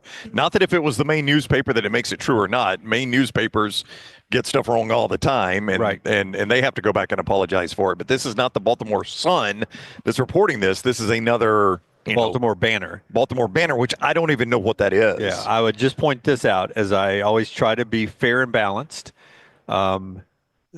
as of when I was reading the story this morning, none of these 6 therapists have made any reports to the police department. Correct. They have filed no legal report. Yeah, right? and it does become a little bit more believable when you have multiple allegations from different individuals. And from separate operations, too. It wasn't even all from one operation. It was 2 different massage operations. Now, I don't know how closely tied, Lance, those might be together. But the problem is, like Todd Golden, there was multiple allegations, and it seems like there's nothing there now. No evidence, according to Florida. The evidence can go away, I guess, if you've seen it. People, I'm not gonna testify if you get bought off. But I do think it's more delicate and tricky for a university like that when you're dealing with Title IX. employees or students. Yeah. So I do think Florida would do their due diligence. A little bit different when you've got an individual kicker that is going out to some establishment. I don't know, man. That's just those. I mean, we had Bob Kraft, Deshaun Watson, Justin Tucker. Yeah. I mean, you got that kind of money. I mean, I would think with the OnlyFans category now, you probably could find somebody that would bring their massage table to the house. You probably could broker a deal that wouldn't go public, wouldn't you think? It's a very, very odd way of doing things to me. Yes, I agree with you. Like, if you've got all that money and I mean, if that's what you want, Yeah. I mean, to each their own. But like, why would you roll the dice and go to some, 24/7 massage parlor on the wrong side of town and get a handsy? Now, I'm not the kind of guy that freaks out when one piece of food touches another piece of food on my plate. I like to take a bite of this, a bite of that, and a bite of that. But I do like to keep my massage and my sex separated. I like massages. I'm sure Maggie appreciates that. I like sex. I don't need the two to blend together. Right. I don't need to mix my mashed potatoes and my carrots, if you know what I mean. Yeah. Well, I just wonder if Leave your carrots out of it. I just wonder if these guys even get massages. Yeah. Is it just do they go in and say, "Hey, look, let's skip the"? For the guys who do this, I do think it's a power thing. One other note from the National Football League that I think will lead to a major change, and then we'll get back to basketball. They'll lead to a major change coming to college football sooner rather than later. NFL concussion numbers dropped 17% this year, the lowest they've been since 2015, which I think was the year we really started paying attention to concussions in the National Football League. So it's a 10-year low, dropped 17% with the new kickoff rules. Brown, you're saying that even punting now is on the table. I have not looked in depth in this, but I have seen some of the people that cover the NFL say, look for the next thing the NFL looks at is to be changing the rules in the punt game to increase safety. Now, I don't know what we've got in the punt game that is so unsafe right now. Yeah, you understand it with the kickoffs. I mean, I hate it. I mean, you used to have wedge busters, and the collisions were insane. I just don't look at a lot of punts and see guys laying on the ground. We could be completely wrong, but I think it is new kickoff rules. I think it is the awareness of, leading with the head. And I also think that the Guardian helmet, you're seeing more and more people wear those. 17% down. There's no way the new kickoff rule doesn't come to college football. Oh, you're right. There's no way. Yep. I agree 100% with you. Yeah. And it really hasn't changed anything in the NFL. I know you think it looks goofy, and it does, but it has changed really nothing about it. I mean, I think you're right. Outside of the optics, it's just not that big. Returns for a touchdown might have been down year over year. I think they were. I hated it early on, and now I'm kind of used to it. Returns for a touchdown were only 4 in the previous season. So you're telling me, you loved them so much where you only saw 4 of them in 271. Is it 271 games we play, whatever it is? Well, you had 2. You had 2 this year. Yeah, you had 2. So it only got cut in half. Yeah. You had, I think, the same exact amount of touchbacks. It had gotten to where NFL kickers are so good they booted out of the end zone anyway. Yeah. It really changed nothing except the look of the kickoff. And once you get used to that, I don't think you'll ever notice that anymore. Well, it's helped out now that we're not explaining the rule every time. Yep. You know what I'm saying? Not explaining the rule every time, which brought attention to it. That's right. We just tee it up, kick it off, and we go. Now, Charles said it changed onside kicks, which by rule it did, but it didn't change how many you get recovered. Yeah, you still can't get an onside kick. The thing I don't like is you got to give a heads up on the onside kick. Yeah, but, I just say we're eventually going to get rid of that. We're going to go 4th and 20, and that's gonna be I think we'll do that in college. Right. I don't know about you guys, but I think the 2 most incredible onside kicks were ones that were unplanned. Sean Payton's to start the second half of a Super Bowl, and Nick Saban's against Clemson in the national championship setting. And I'm with you on that, but aside from Sean Payton's, how many others do you remember for the NFL? Well, that's what it's going to. I mean, but they got to be surprise kicks. Right? That's what I'm saying. Yeah. You don't remember those. Even when they were legal, they were almost never done. And so both of those were championships, so that's why they're the. And by the way, I don't think either one of those teams wins a championship without the onside kick. I would 100% agree with you. Alabama wasn't getting a lot of stops that night. I agree with you on that. Tell us about our friends at New York Butcher Shop, and while he's doing that, Tyler, if you'll queue up cut number 5 for me. Cut number 5. Just a great place to pick up a couple of steaks to get the weekend kicked off the right way. If you don't want to put any work into it, it's simple. You can go in and get one of those delicious lasagna dishes, other casseroles ready to go. Just drop them in the oven. Everything is made from scratch, fresh, right there. Both locations of the New York Butcher Shop. Get into the original Cahaba Heights, Highway 119 in Greystone. Go see Jim. The fine folks there. Also a great selection of fine desserts like that banana nut bread. Also a fantastic selection of wines. New York Butcher Shop. Rare quality, well done service. 2 locations. Stop in. Arkansas, not ranked. At number 9, Kentucky, ranked. 8 o'clock ESPN Rupp Arena tomorrow night. John Calipari returning to Kentucky. Here is Rick Pitino on social media yesterday. Hello, Big Blue Nation. I didn't steer you wrong with Mark Pope when I sent out that last video, and I certainly won't steer you wrong with this video.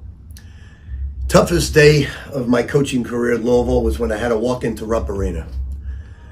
Tried not to show it, but when I went home, the reception, it tore me up apart because I love that place so much. And as you all know, I'm not best friends with John Calipari. I respect him, certainly. But it was a mutual thing. The fans wanted a change. John read the tea leaves. He needed a change. And he really didn't want to leave. But what did he do for you? He brought the best talent in the history of the game of any university in America to Lexington. He also won a national championship. He also his style of play was extremely entertaining. So he's coming back on Saturday, and I want all of you to show the great class that you have. 23,000 plus people giving him a huge standing ovation. Show him what respect and admiration's all about. I know you have the class. I've always believed in you. Do it once again. So what do you think of Rick Pitino? There's some of me that Rick has been wanting to say F you to the Kentucky fans, and this is a way to do it about how bad you treated me. I mean, it always seems like it's going to be self-serving with Rick. Like, do you think, would you be comfortable saying probably the worst thing he has ever called Calipari? Or vice versa, Calipari, the worst thing he's ever called Pitino? Would you feel comfortable saying that out loud on this air? I think I would cringe just hearing it, probably, yeah. I mean, it probably starts with a C and with a sucker. But by the way, Calipari probably didn't like him posting that because I don't need you to make up for me. You know fight what my I mean? battle. But do you think that was kind of self-serving on Pitino? Hey, when I came here, like, toughest day of my life. Tore me up. Yeah. And think of all he did for you. One national championship, sort of the way he said that. One national championship. Had the best talent on campus in the history of the game. What if he did this? All he did for that one national championship in 13 years. How do you, I mean, like, what he did, he's like one national championship with the best talent ever assembled in the sports history. It did give him a fun style of basketball to watch. I mean, if you guys gave a letter grade for Calipari in Lexington, it would be a B plus. Yeah, I would go B+. I mean, he did win a national championship. Played for another one out of nowhere. And I mean, it's not nothing that you filled the NBA up with players. Don't think Kentucky fans don't love that the way Alabama fans do when you turn on an NFL Sunday and it's Alabama players all over the place. Kentucky fans get that in the NBA too. But for the first time in the history of SEC basketball, it happened on Calipari's watch. Kentucky went from being the signal bearer, the house on the hill, and to being middle of the pack or fourth in the league. To losing to Robert Morris. Tennessee, Auburn, and Alabama became better basketball programs than Kentucky on his watch. So even when they were pulling out of the probation. And also, real quick, hold your probation thing, but I just want to, because I'm going to forget this point.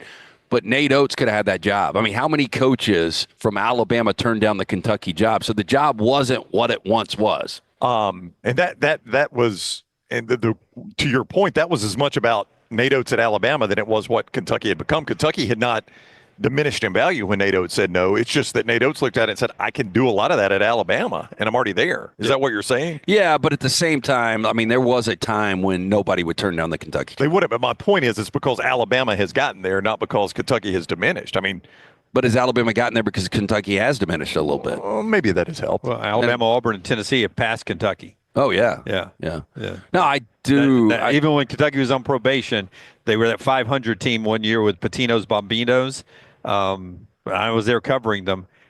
You just knew it was probation, and eventually they would be back. That was just a short hiccup. And that's what I was asking. So even then, they had dipped, but you just said, well, yeah, they dipped because it was probation. That was a year. Yeah. That was a year. Everybody can have a bad year. You're still Kentucky. You were still the house on the hill in college basketball. I mean, in the SEC. What do you think? But before he even did that video, and it may not change anything, what do you think the reaction was going to be to Calipari returning? I don't know. I mean, I could see why you boo Rick Pitino because he's coaching Louisville. Yeah, he's coaching Louisville. He's literally coaching your arch rival. Yeah, but here comes an unranked Arkansas team who's doesn't have Boogie Flan. Not really the best.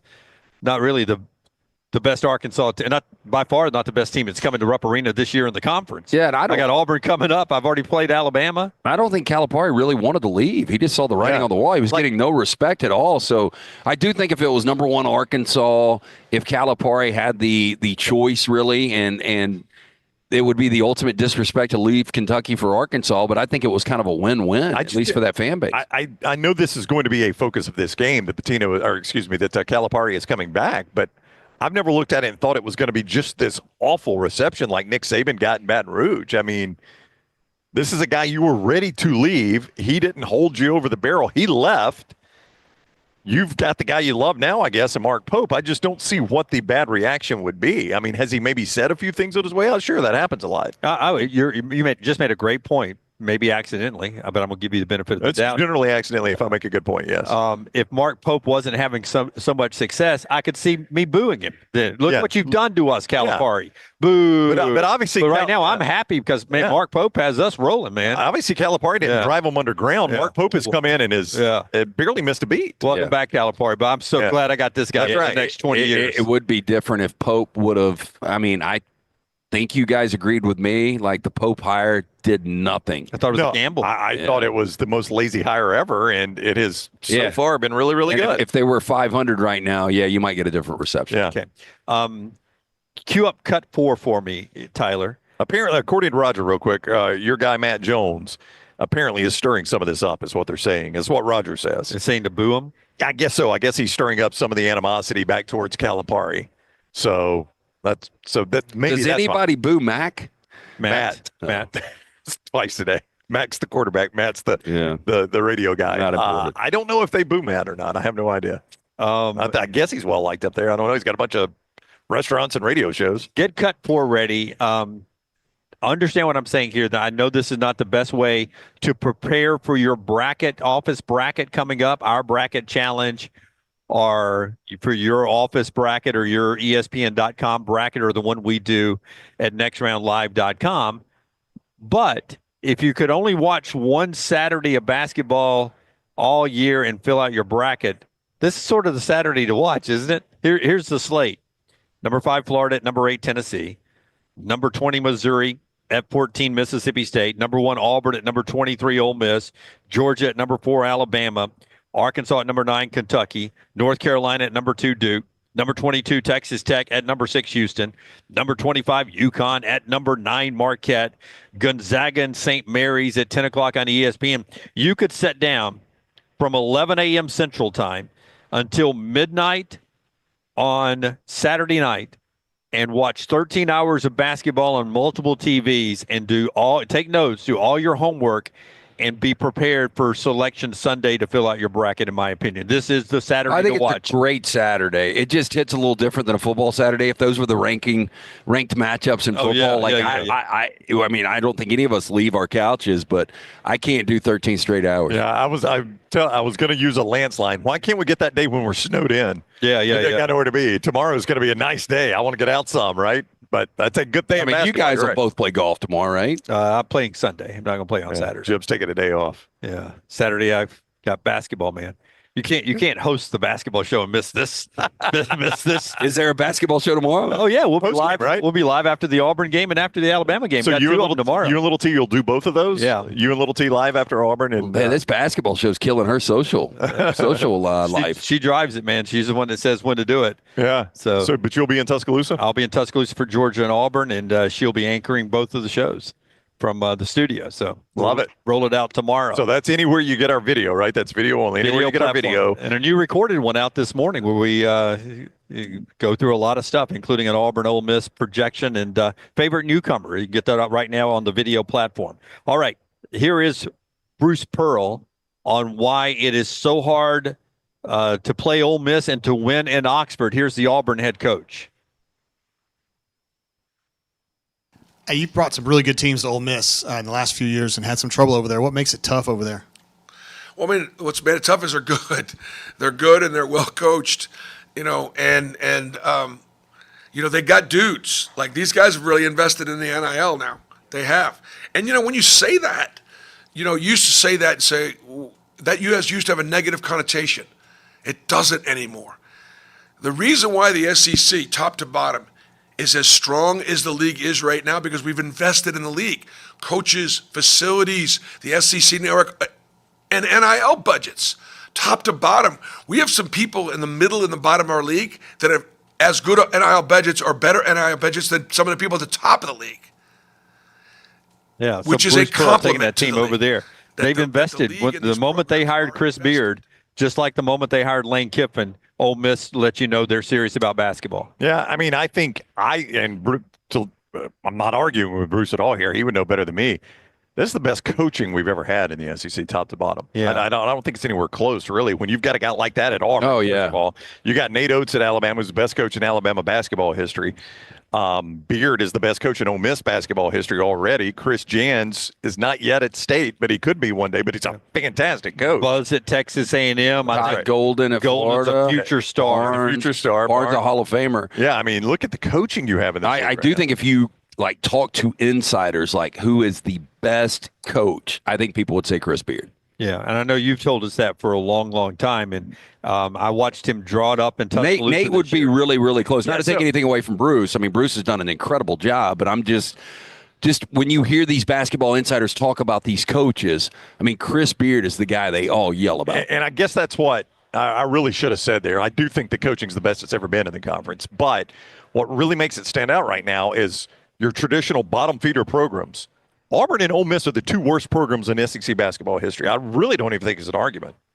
Like I don't know who else you would even put in there. No, I would agree. I mean, South Carolina would be in the mix. Yeah. I guess I was thinking more long-term SEC, Yeah. but okay, I'll give you South Carolina, though they've been to a Final Four, but so has Auburn.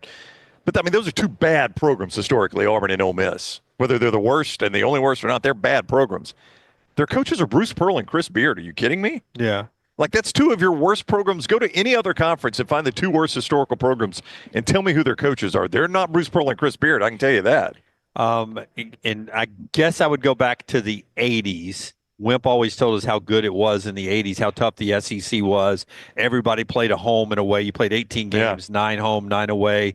And that was, before this year, this period of time was the heyday of SEC basketball in the 80s. And you had some great coaches there, Wimp being one of them, Hugh Durham being one of them.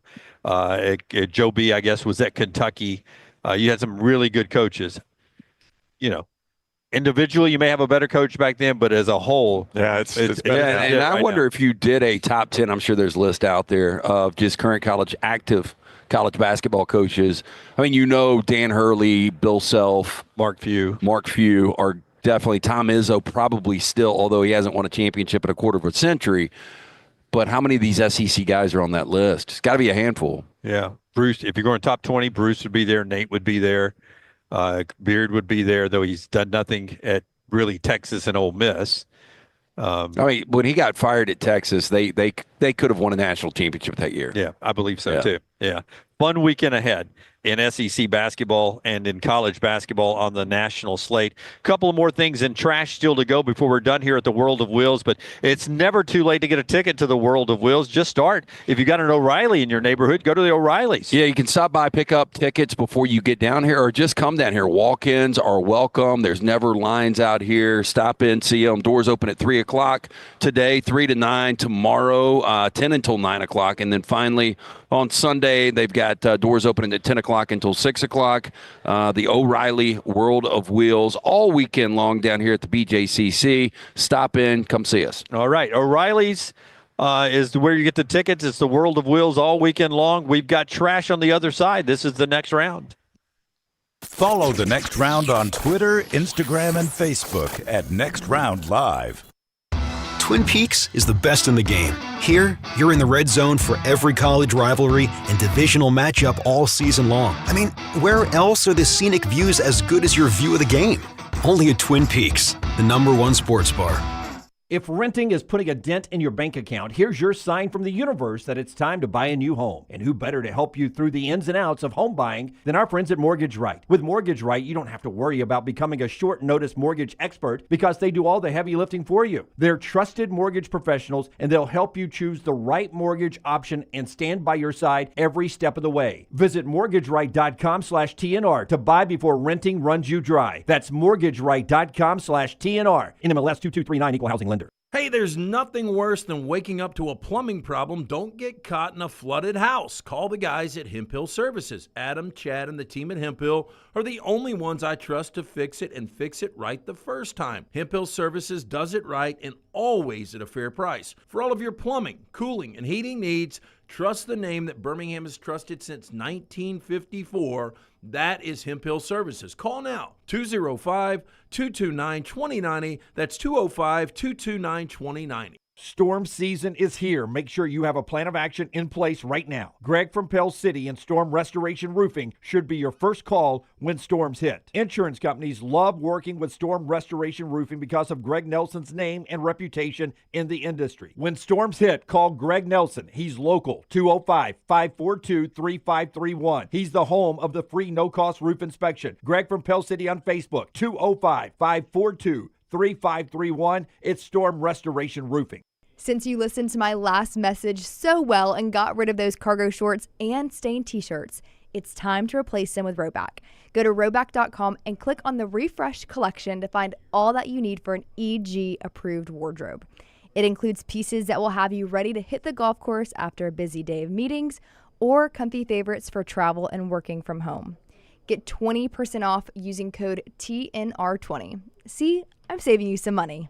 Follow Next Round Live on Twitter, Instagram, Facebook, and YouTube. The social media team at Next Round Live is dedicated to giving you daily news conferences and practice video from UAB, Alabama, Auburn, and around college football. Follow and compare to the sites you used to visit. You'll also get the latest highlights and news from the Next Round Daily Show. Turn on the notifications so you don't miss a thing. Next Round Live on Twitter, Instagram, Facebook, and YouTube. See more at nextroundlive.com.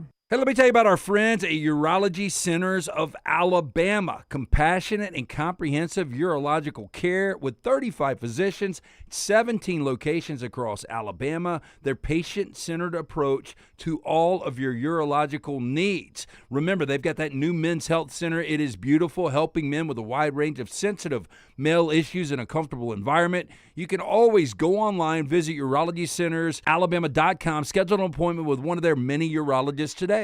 It's time to pull the trigger on the Next Round merch that you've been eyeing.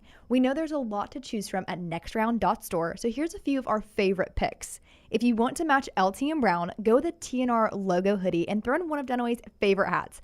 Any of them will do. The Backroom's go-to is the classic logo t-shirt, while my personal favorite is the light blue TNR crew neck. All of these items can be found at nextround.store and are EG approved. Rest assured, your order will be packed with lots of love from us here at the Next Round. Head over to nextround.store to start filling up your cart.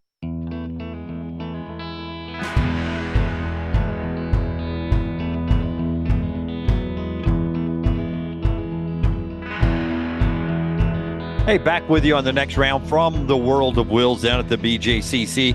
Empty the sheet here on some things that we haven't talked about yet that I have on my sheet before we get to trash.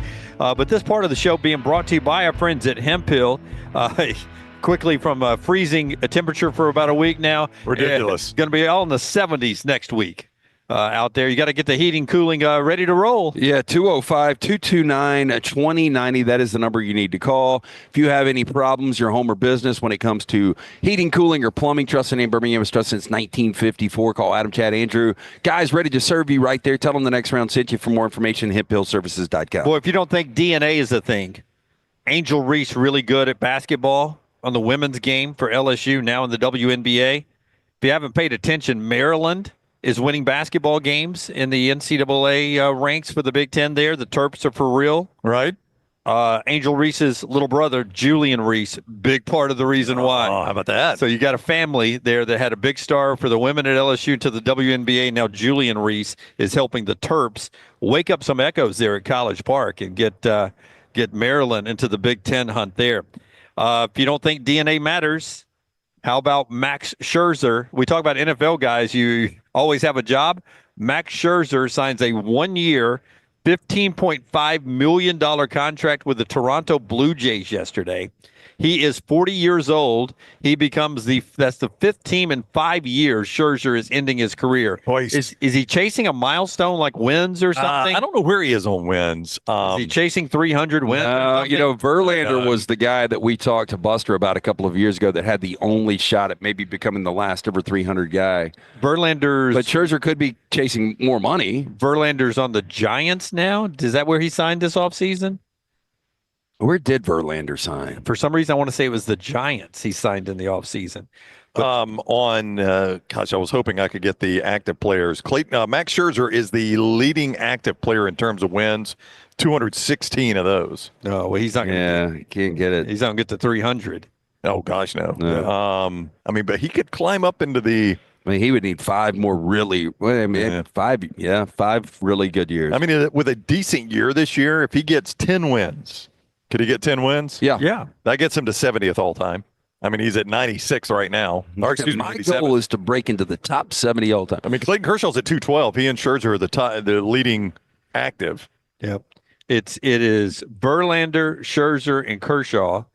They are active 3-time Cy Young winners each, 3 or more Cy Young. And let me quickly correct that. Verlander is the leading active, 262. It is not even he's going to get a 300. Pretty crazy. Some of the greatest starters we've ever seen in Major League history over the last 15, 20 years, and none of those guys are going to be 300 game winners. Nope. Because we'll never see it again. You'll never see it again. That's what people say.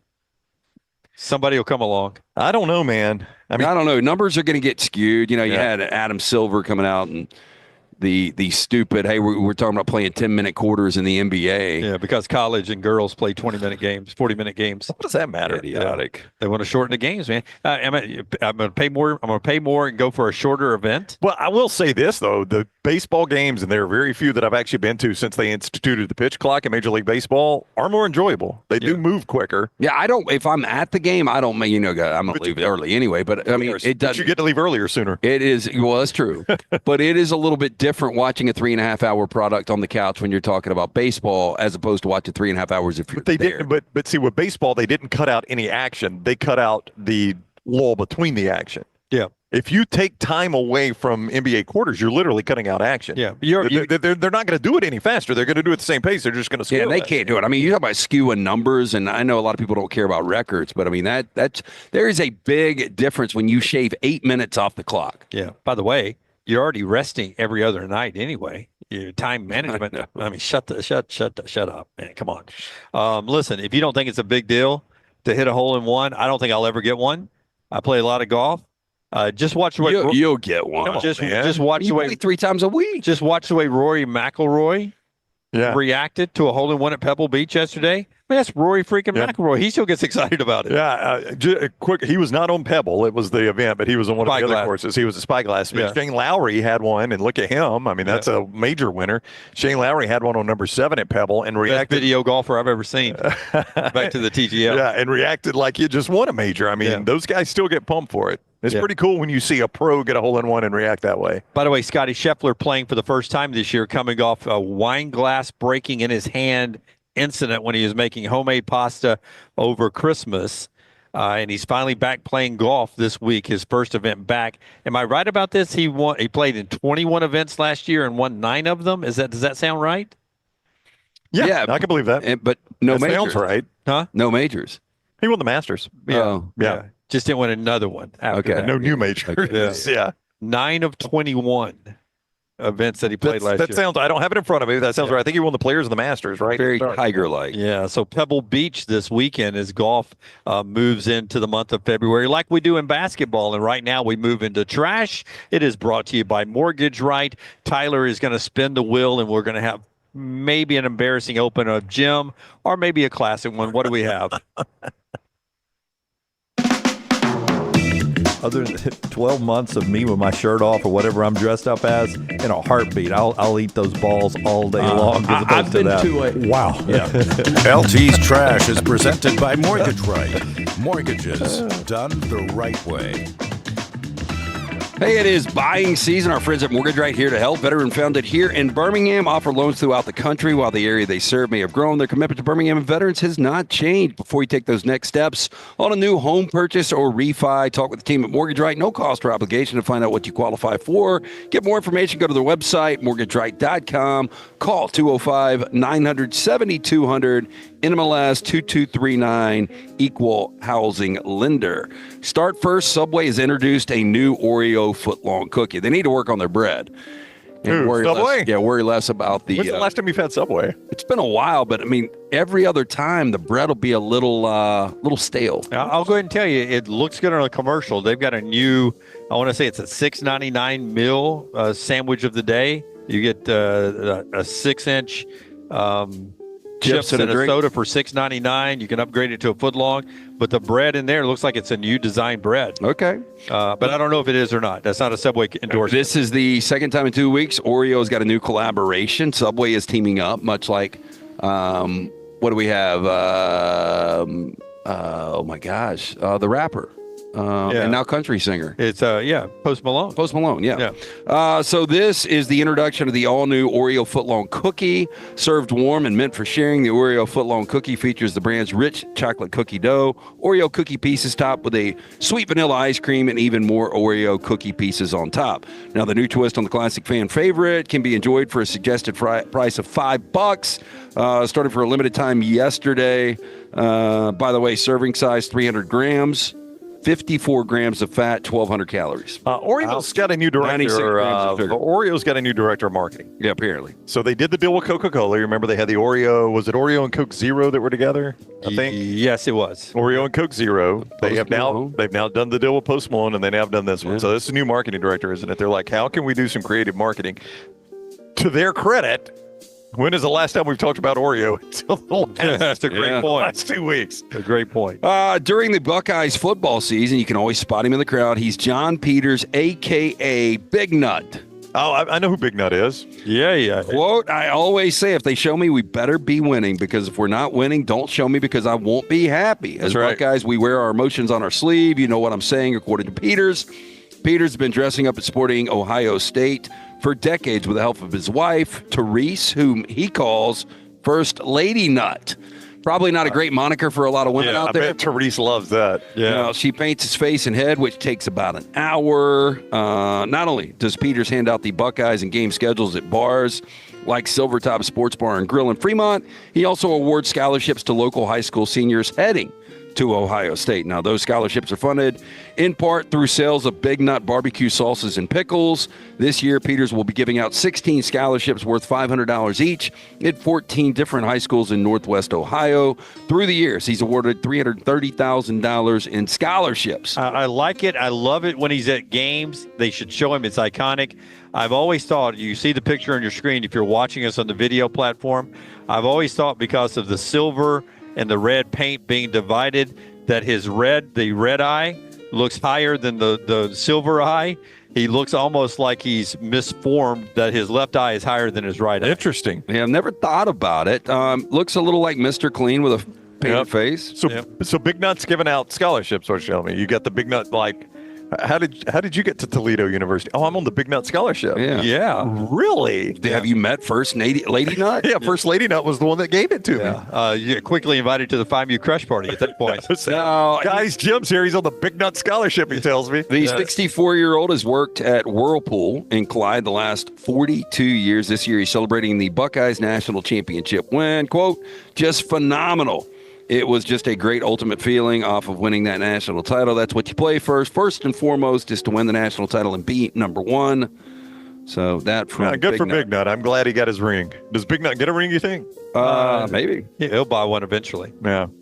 So a body transport worker has been charged, accused of breaking into an apartment to tamper with a sex doll belonging to a person whose body he was transporting to the morgue. Has now been sentenced. Okay, wait a second. Wait a second. So a body transport person is a person that picks up dead bodies. That's accurate. All right. Is there a chance he got confused of the dead body and the doll? Ryan Smith, 42 years old, sentenced Monday. Was shocked. Neither one are moving. She was shocked she died. 90 days in jail on charges of theft by shoplifting. Impersonating a peace officer. He was given credit for 6 days served. Now, according to the arrest affidavit, October of 2023, an investigator with the county sheriff's office responded to an apartment complex in Omaha for a report of a deceased person inside. The investigator said he then called Mid-America First Call to transport the body to the morgue for an autopsy. He added that there was a life-size sex doll near the bed in the room, with Smith and another employee making comments about it. Now, the affidavit says the management of the apartment complex called the report. Smith had requested he be let inside to retrieve the sex doll. When management denied his request, court records say he allegedly went inside of the apartment, latched the deadbolt, and secured the chain across the door. I'm going to let myself in here with a sex doll. Now, the affidavit says when the apartment manager spoke with Smith, his shirt was, quote, untucked and his pants were in, quote, disarray. Now, the investigator says the sex doll appeared to have been altered near the high thigh area and was, quote, sticky to the touch. Oh. Hey, Tony, come over here real quick. Do you find this sticky to the touch? Just touch it. Tell me, how would you describe it? Oh, yeah, Roy, it's sticky. That's sticky. What is that? Did you spill some honey on it? Let's put that in the report. She's sticky. I never seen a dead one sticky. I mean, when they knocked on the door, he's like, oh, hold on a second. I'm on the toilet. I can't. I'm not telling that story. Go ahead. Oh, there's a story you could tell? In relation to pants in disarray, I walked in years ago where we used to work, and someone was looking at a computer, and I walked in the room not knowing they were in that room. Was it at night? It was late in the afternoon, approaching night, but there were still employees there. I walk in the room. This person is startled that I walk in. They weren't supposed to be there at this time. And they start scrambling to button their pants. Oh, no. And I'm like, tell you what, I came in the wrong room. I'm going to see you later. Did they see you? Oh, 100%. That's when they started to button their pants. Like pants were open and belt and everything. Was it Did not uncomfortable, awkward? No. I mean, just talking about encounters moving forward. I did not see this person much. Okay. Not an actual employee of the station. I probably should have clarified that. Okay. Yeah. It should be noted it was not Lance and or me. No, not an never to my knowledge a full-time employee of Cumulus Birmingham. But was there and had pants open. Do you think you know somebody, or any of us know someone that has a sex doll? Yes. I just don't know, man. Yeah, 100% you do. I know there's a bunch of freaks out you there. You know a lot of people. I mean, just play the odds. Dunaway, do you have a sex doll? I do not. I just don't. What are your hopes and dreams? I just don't. I don't understand them, to be honest with you, and I could go into details of why I don't understand them. I mean, I thought they used to be a joke when you'd see like the blow up. Yeah. Like an you would take airplane, to a party or something. Like an airplane where the automatic pilot's the same. I mean, I would take a bottle of wine or bourbon. Yeah. But some people, I guess, could take a sex doll to a. But when you have like these anatomically correct, like thousands of dollars sex dolls. Yeah, I won't get into the X's and O's of it all, but there's a lot of way. No, never mind. Just I don't understand it. I don't understand. I mean, yeah. You can 100% you know somebody. But even if you're by yourself in the world, you don't need that. You don't need that. You can do things without that. So there you go. The actual massage parlors where you go to have that stuff. You can be by yourself. You could be on. You could be Tom Cruise. Some people just want on an island. You don't need a. It's Tom Hanks that was on the island, but Tom Cruise could also be on an island. Tom Cruise has been on an island before, probably by himself. Yeah, sure. A woman who sent videos of herself passing wind in a series of harassing messages to her boyfriend's ex-partner has been given a community order. Shop worker Rihanna Evans, 25 years old, shop worker Dean of Wells, pleaded guilty to pursuing a course of conduct amounting to the harassment. Now, prosecutors told magistrates in the town how in Evans' first, quote, inappropriate video, she proceeds to pass gas by placing the camera on her bottom and passing the gas. Well, that is so funny right there. Yeah. She gets a lot of laughs. Boy, me farting on my own phone's going to show you.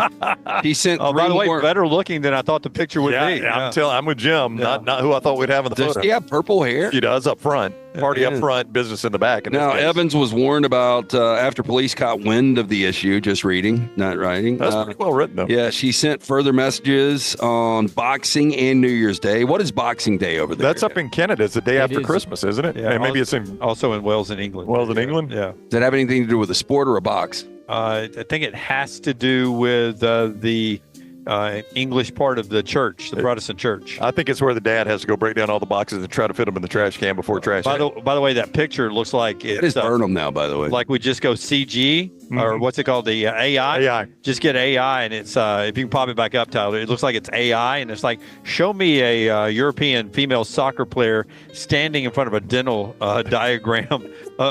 Showing decay and cavities in teeth and how to brush. That's a deep AI right there. Look, I see what you're saying. It looks like she's standing in front of teeth. I do see what you're saying. So you burn the Christmas boxes in your fireplace in the fire pit? Fire pit out in the back, fire pit? yeah. So illegal, but okay. Why is that illegal? Not supposed to burn trash in your property. In Shelby County? That's not true. Is that a Shelby County law? That's only if there's like if we're in the middle of a dry spell. You're on a, he's like me. He's unincorporated Shelby County. I know, So we I got think- fewer laws. I think it's the Shelby County law, though. Is it? Yeah. I know a commissioner. Let me know. I know a Shelby County Well, commissioner. I'd like to know the truth She's too. going to throw you in Yeah, jail. I know. But you're in City of Hoover, aren't you? Probably. I don't You weren't know. before. You weren't I before. don't. I was unincorporated before, and I was always told you could not burn trash. Well, I mean, I figure if you can build an above ground pool in my neighborhood, you can burn trash. That is true. I think that's fair, right? I've got a stricter HOA than you do, apparently. Yeah, no, Yes. much stricter. Yeah. So anyway, she was arrested at her home, admitted to sending the videos, given a 12-month community order for fines. According to prosecutor Diane Williams, quote, she suggested she wanted to send videos because she felt her partner was being treated unfairly. It was purely malicious. She was smirking throughout, found it hilarious, but the victim did not. Probation officers said she had been in a relationship for 2 years and there was, quote, bad blood with her boyfriend's ex-partner. This is such a weird story. That is a People are very odd weirdos. story. Very odd story. Yeah. That's all I got. That's good trash. That is Trash Today, brought to you by our friends at Mortgage Right. Yeah, hey, they are your mortgage experts. No cost or obligation to find out what you might qualify for, whether you're looking for your first home or final home.